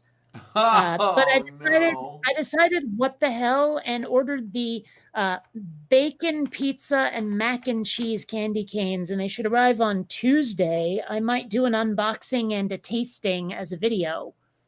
All right, I've got a video. Although I suppose I could save them for your stream on Tuesday if they arrive in time and do the test then. Oh boy. So clamdy canes from Archie McPhee? But they have a bunch of other flavors, and I decided against a number of them because I know they'd be disgusting. But Yeah, let's see what do they have here. Well, there's the clamdy canes, there's the pizza, mac and cheese, bacon, um coal is one of them. They're flavored as coal. How do you do that? Well, the way I figure it is, I mean, I don't know how they flavor it that way. But candy canes, Christmas, coal in your stocking. Yeah, but coal doesn't taste like anything. Oh well. Oh God, they have hamdy canes. There's ham flavor. I see Oreo flavor. Pickle. They have pickle. I knew about pickle There's also flavor. a bunch of soda flavors. They have A&W Crush and Dr. Pepper. Hot cocoa is one of them. Except that's not them. That's someone else's. Brimstone. It says smoky cinnamon, so it's not an interesting. Well, I'm looking at somebody else's rotisserie chicken candy canes. Ugh. Oh God, I'm looking at these soda flavors they have here. Let's see. Sweet corn, pumpkin pie, buffalo wing, ranch dressing, peanut butter and jelly, and bacon soda. Oh yes, I've seen quite a few of those. Have you seen the one? I believe it's turkey dinner flavored soda. Oh yeah, I've seen that. I think I had it once and it was kind of icky. Yeah. Oh my gosh, you gotta be kidding me. They have candy canes with scripture on the labels. Holy FUD. Oh no. Oh, apparently they have gravy candy canes. I'm curious about that. Okay, I didn't know about the gravy candy canes. I knew about the gravy flavored soda. Yeah. Yeah. Oh God, bacon cotton candy. Ah! Yup. Oh. Wait a minute. Middle child mints? The hell is it? Put them in your pocket and forget about them. Oh God, that's horrible. Oh God. Oh my gosh. Okay. I always wanted siblings, damn it. Not necessarily all it's cracked up to be. Still. Oh God, grass soda. Oh my. Grass. Like, and not even marijuana, literally grass. Like you mowed soda. Ew. No. Yeah, there's some wacky shit out there. People will make anything. Yeah, pretty much. Oh man. I mean, okay, lifesavers, candy canes, that makes sense. Watermelon, interesting. I'd do that. Oh, I've had watermelon candy. Yeah. No. Candy cane, though. What? Let's see. Lifesavers butter rum candy canes. I'd be down with that. Oh, man, I haven't had Lifesavers butter rum in decades. It's pretty good, though. I like it. Yeah. Oh, you know what I did yesterday? And I don't know if it was a good idea because my digestive system rebelled against something last night, but I actually bought a pint of Ben & Jerry's. Oh, my. Yum.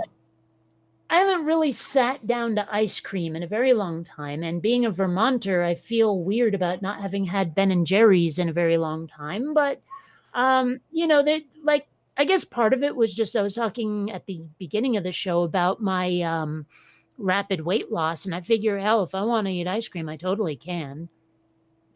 Yeah, sure. Why not? Oh my good God. Bacon Band-Aids, bacon lip balm, and bacon mints. Why bacon Band-Aids? Is it just supposed to look like a slice of bacon and that's it? Well, it does look like that, but for all I know, it has a scent or like they're scratch and sniff or something. Eek. Yeah, no, it just says bacon theme. And there's no other comments or customer reviews, so I can't tell, but let's see. Oh, and there's a free prize inside. Whatever that means. Oh, God. So what, are we looking back toward Cracker Jack? I guess. I don't know. And there's something I haven't had in a long ass time either, is Cracker Jacks. Yep, I know that feeling. Hmm. I don't even remember it at the stadium anymore. I know you can still get it. You probably have to go to a drugstore. Oh, okay. Oh, Crack Jack. No. Bad. Wow. Really Okay, bad. apparently, and this is silly, there's a Santa dreidel that you can buy from Archie McPhee. What? Not even kidding. Okay. Happy Hanukkah. Hello. Whoa. Cupcake dental floss. Who dental floss? Cupcake. Oh my. Okay. Apparently, then. you got 1 star. Oh, well, it says no. The reason said did not come complete. Half the order was missing, so it's not about the product.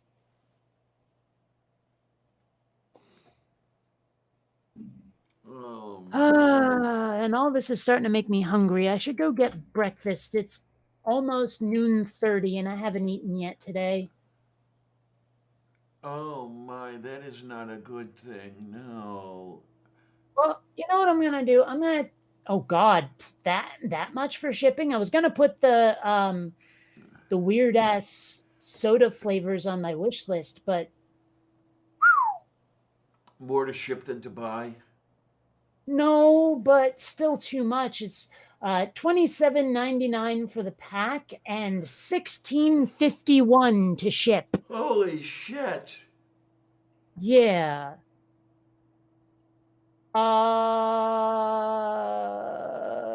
Let me see if I can sort this by Prime.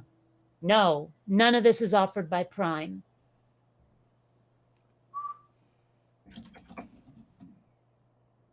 Let's try novelty soda and see what comes up. And let's sort it by Prime and see what comes up. Well, lots of Ramune. Lots and lots and lots of Ramune. Ramune?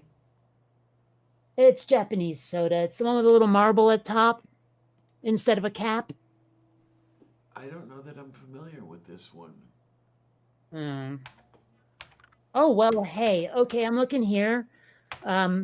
Grape soda, lemon lime soda, cola orange, and I swear I saw pizza was one of the flavors. Maybe I'm wrong. Oh, well. Nah, this is just regular old soda. Whatever.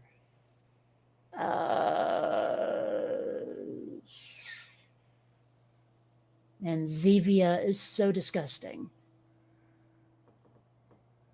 That is like the worst soda I've ever had. Zevia. What the hell? Okay, there's breakfast cereal called Poop Like a Champion. Ow. I'm not even kidding. It says ultra fiber cereal. It's called Poop Like a Champion. I'm putting the link in the chat. Jesus. That's just not right.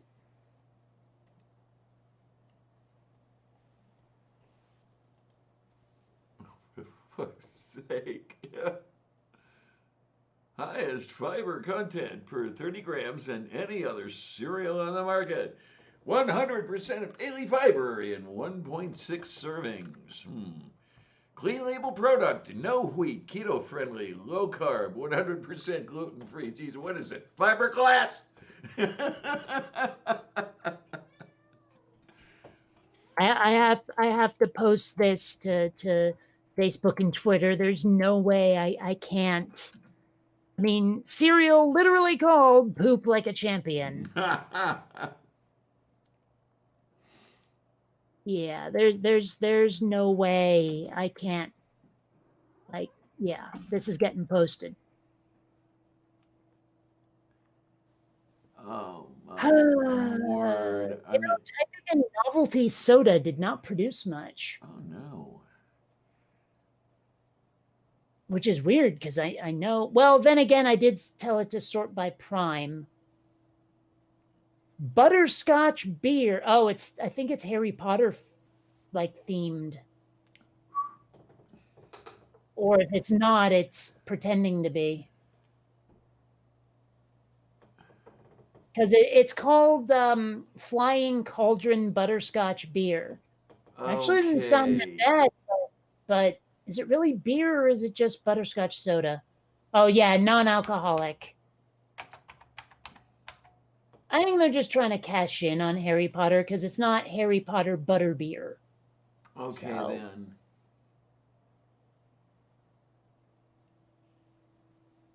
Oh, hey, here we go. This... Oh, no, that's not Prime. Never mind. Wait a minute. This is going to be interesting. Okay, customer reviews for Poop Like a Champion highest fiber content.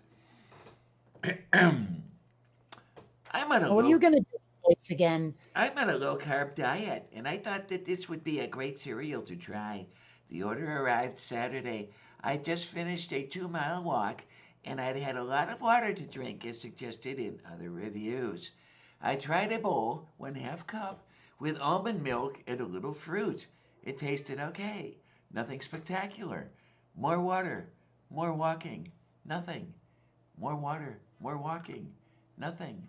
I decided that another 1/2 cup bowl might work, so I had another 1/2 cup bowl that night for dinner. More water, more walking, nothing. Then the cramps started. I was up all night. What, you want me to shut up now?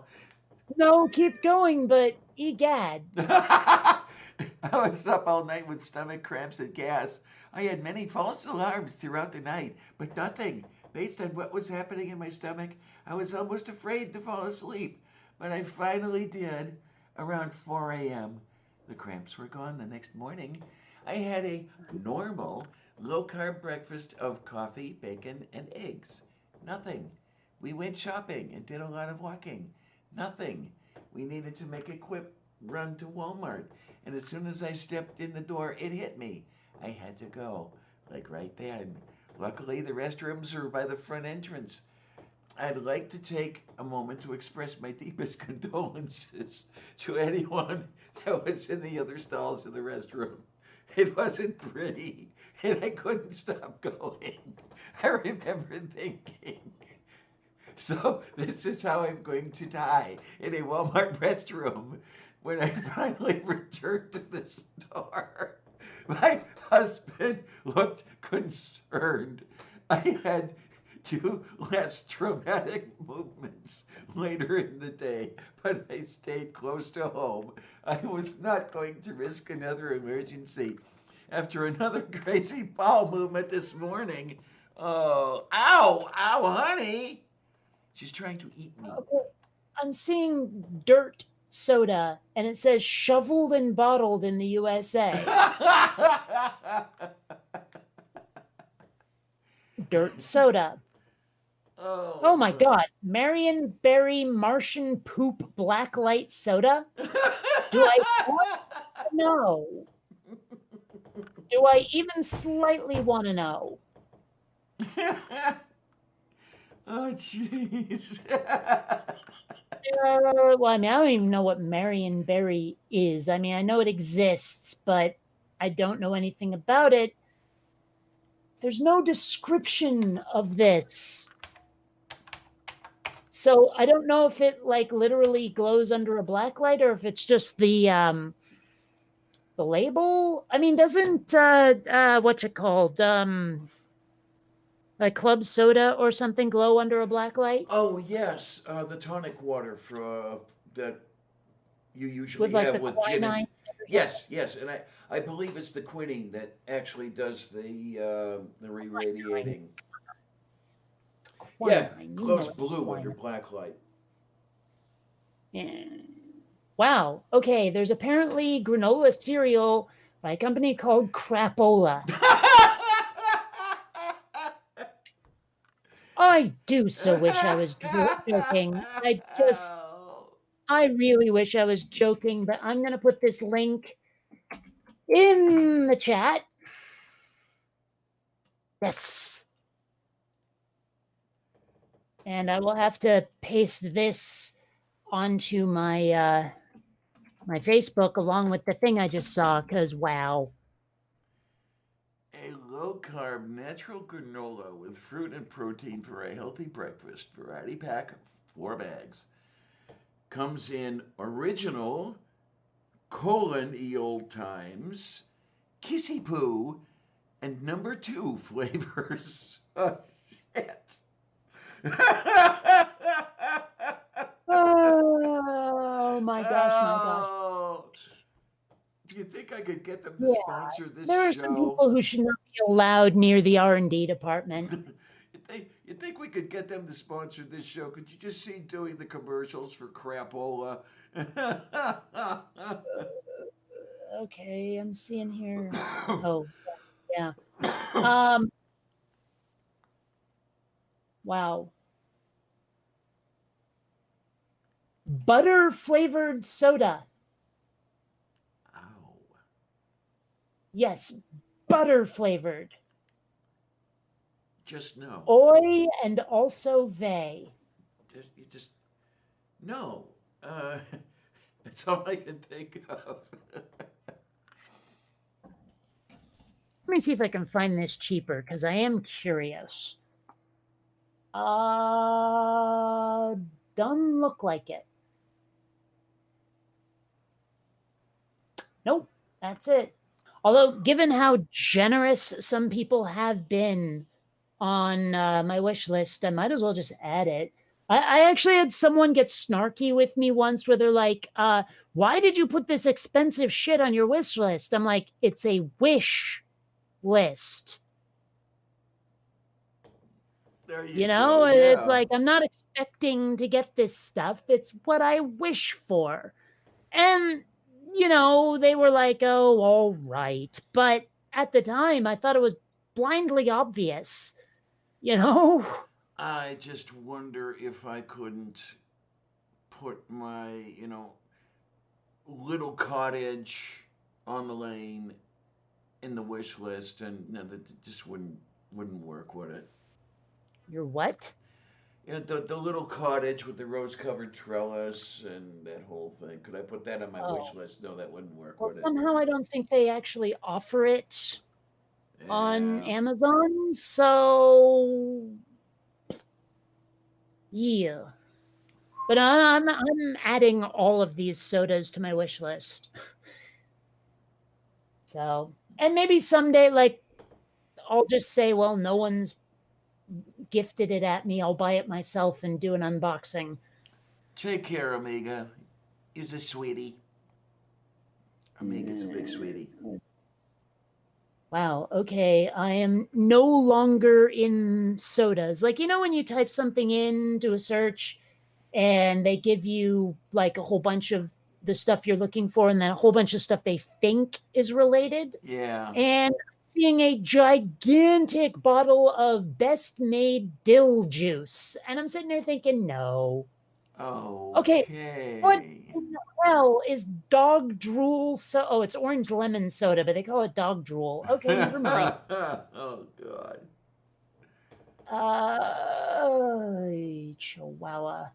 Oh, geez, look at all my recommendations because I clicked on the poop like a champion. Now everything recommended to me is high fiber. Ah! Okay. I don't know. Tista. Oh, my, oh, my, oh, my.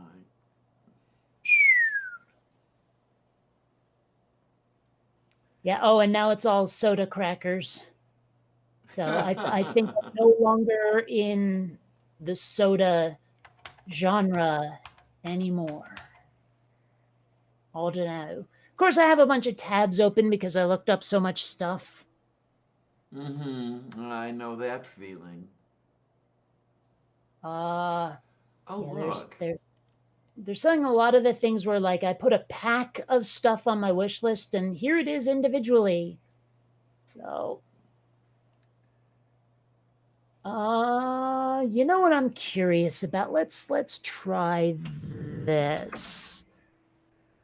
Oh my gosh, they did. There's a limited edition Stranger Things collector pack of new Coke. Okay. Well, the truth is, I don't remember there being much of a difference between New Coke and regular Coke. I really don't. But maybe there was. And I really would like to do a taste test side by side. And honestly, I don't know if this Stranger Things thing is like decoration or actual soda. Because it just says bottles. Okay, then. And it doesn't list fluid ounces.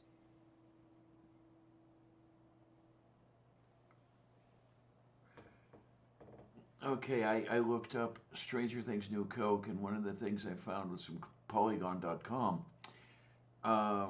Stranger Things 3 revives New Coke. The 80s disaster, and then it falls off the edge.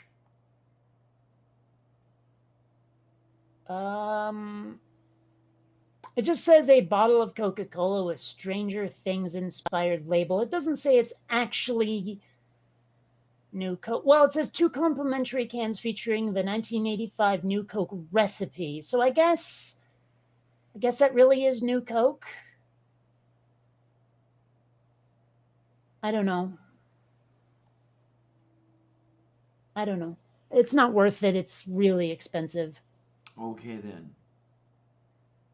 Yeah, it's what is it? $40 plus $7 shipping.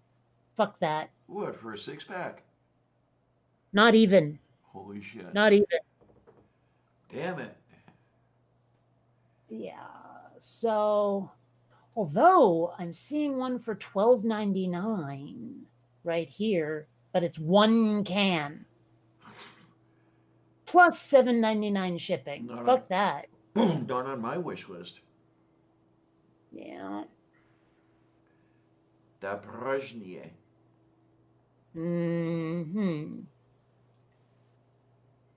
All this talk about food, I should probably go get some.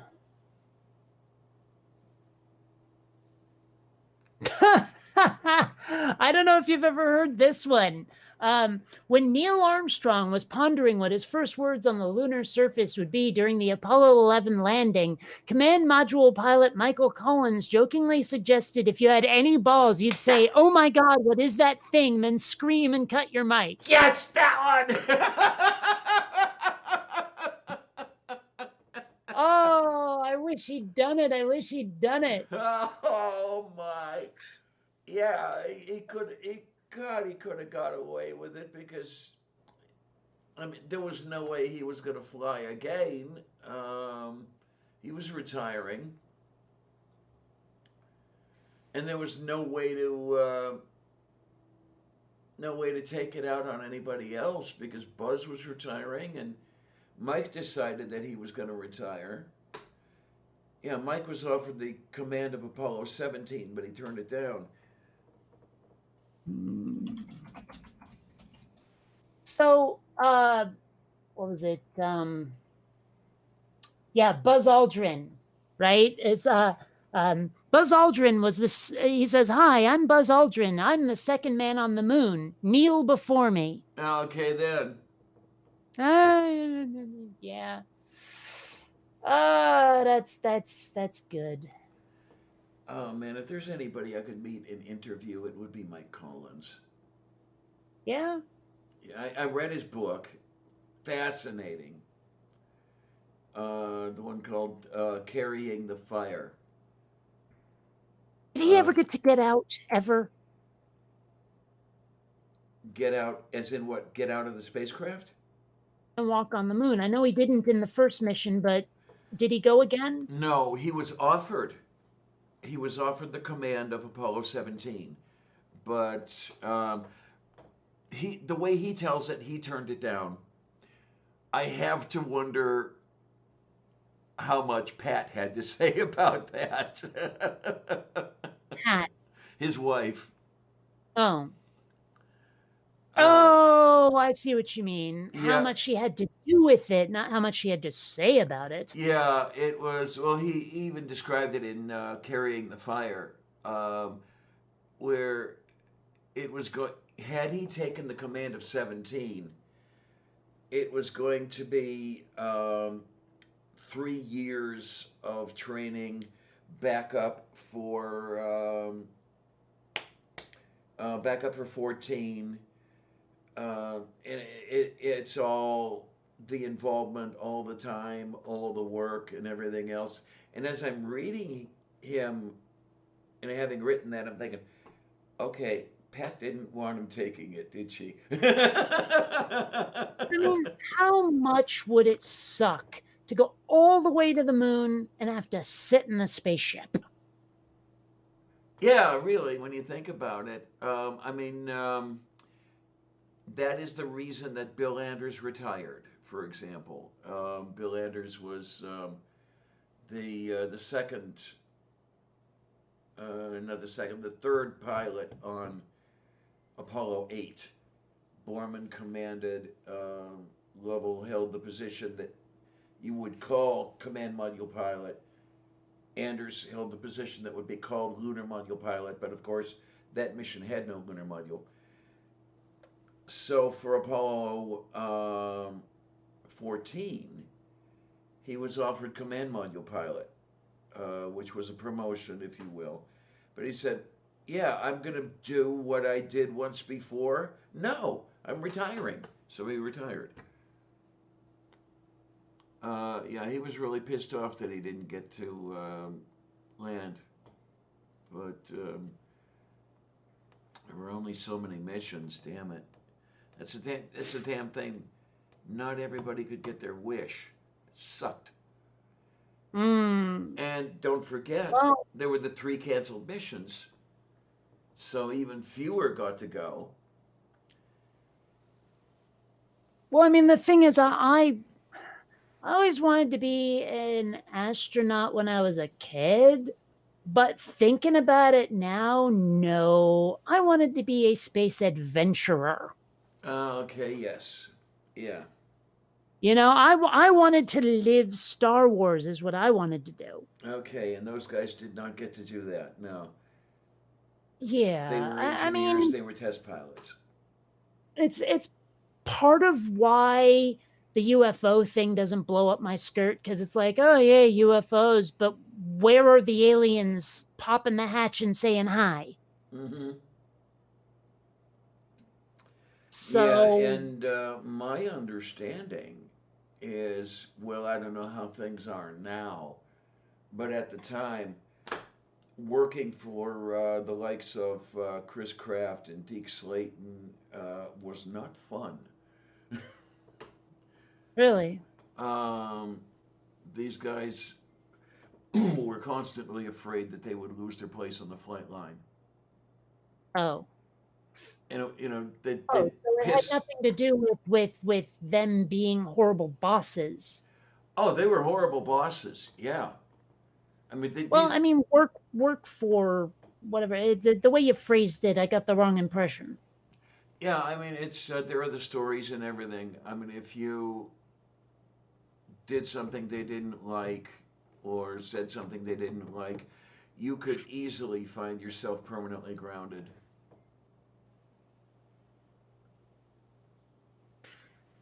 I'm looking here, and it doesn't on Wikipedia say how he ended up with the name Deke. Like, I mean, his full name, Donald Kent Slayton. I can see how that might be, contracted down to Deke, but I was hoping there was more details. I believe that's what it was. I believe it was a contraction of Donald Kent. Sure, but someone somewhere had to think of it. Yeah, I think it's well before his astronaut days.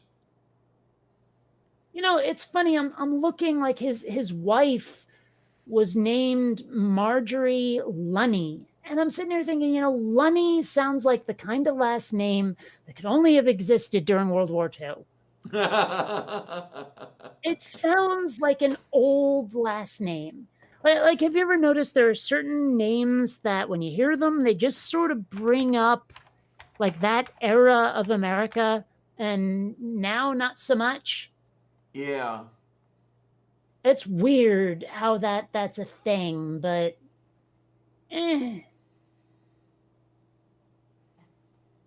Wow. Deke Slayton died of a brain tumor. I wonder if that was, like, caused by his career as a space travel dude. I do not know. Well, because, I mean, like, I heard they all got exposed to a shit ton of radiation, and, well... Mm-hmm. And Deke was one of those really lucky guys who got exposed to a shit ton of hydrazine. Because the one mission that he did fly was the Apollo Soyuz. Wait, there we go.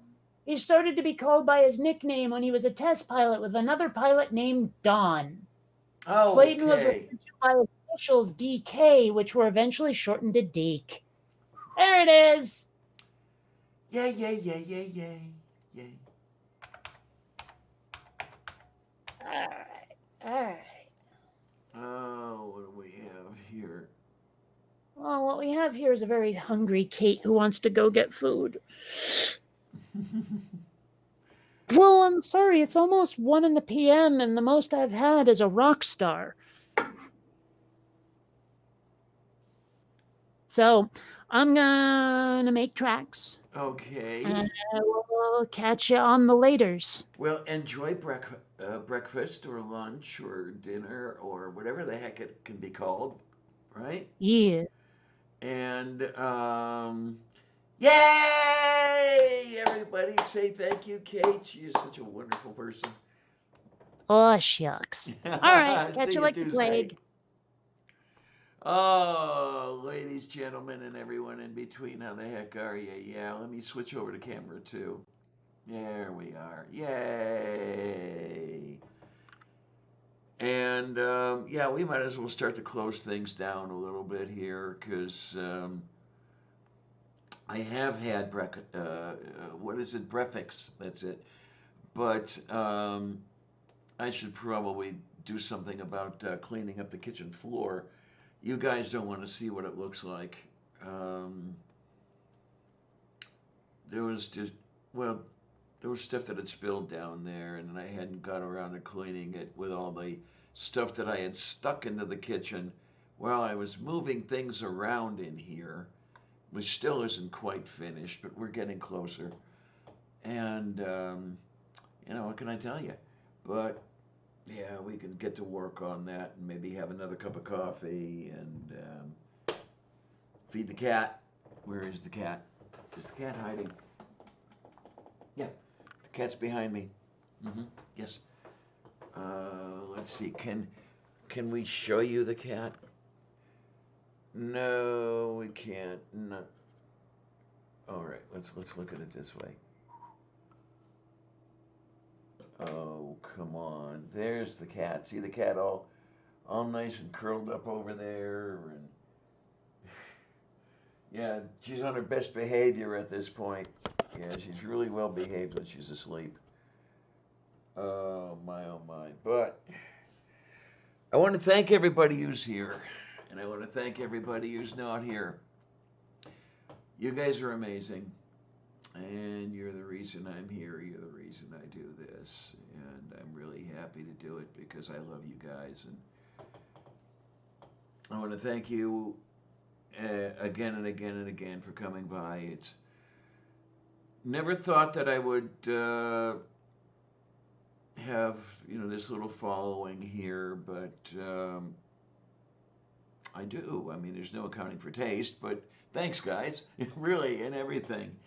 And, okay, we'll be here again in a couple days. We'll be here again Tuesday. And, yes, 7 p.m. Eastern. And we will be talking about something. Not quite sure what. I'm never quite sure what we're going to talk about until we start talking about it. And when we do start talking about it, then we start talking about other stuff. And we end up, being here for 4 hours or something like that. And, well, it is our pleasure. Indeed, it is, Von Rek. All of you guys, really. And I guess, what I'll say from here then is thanks a lot, troops. See you on the other side.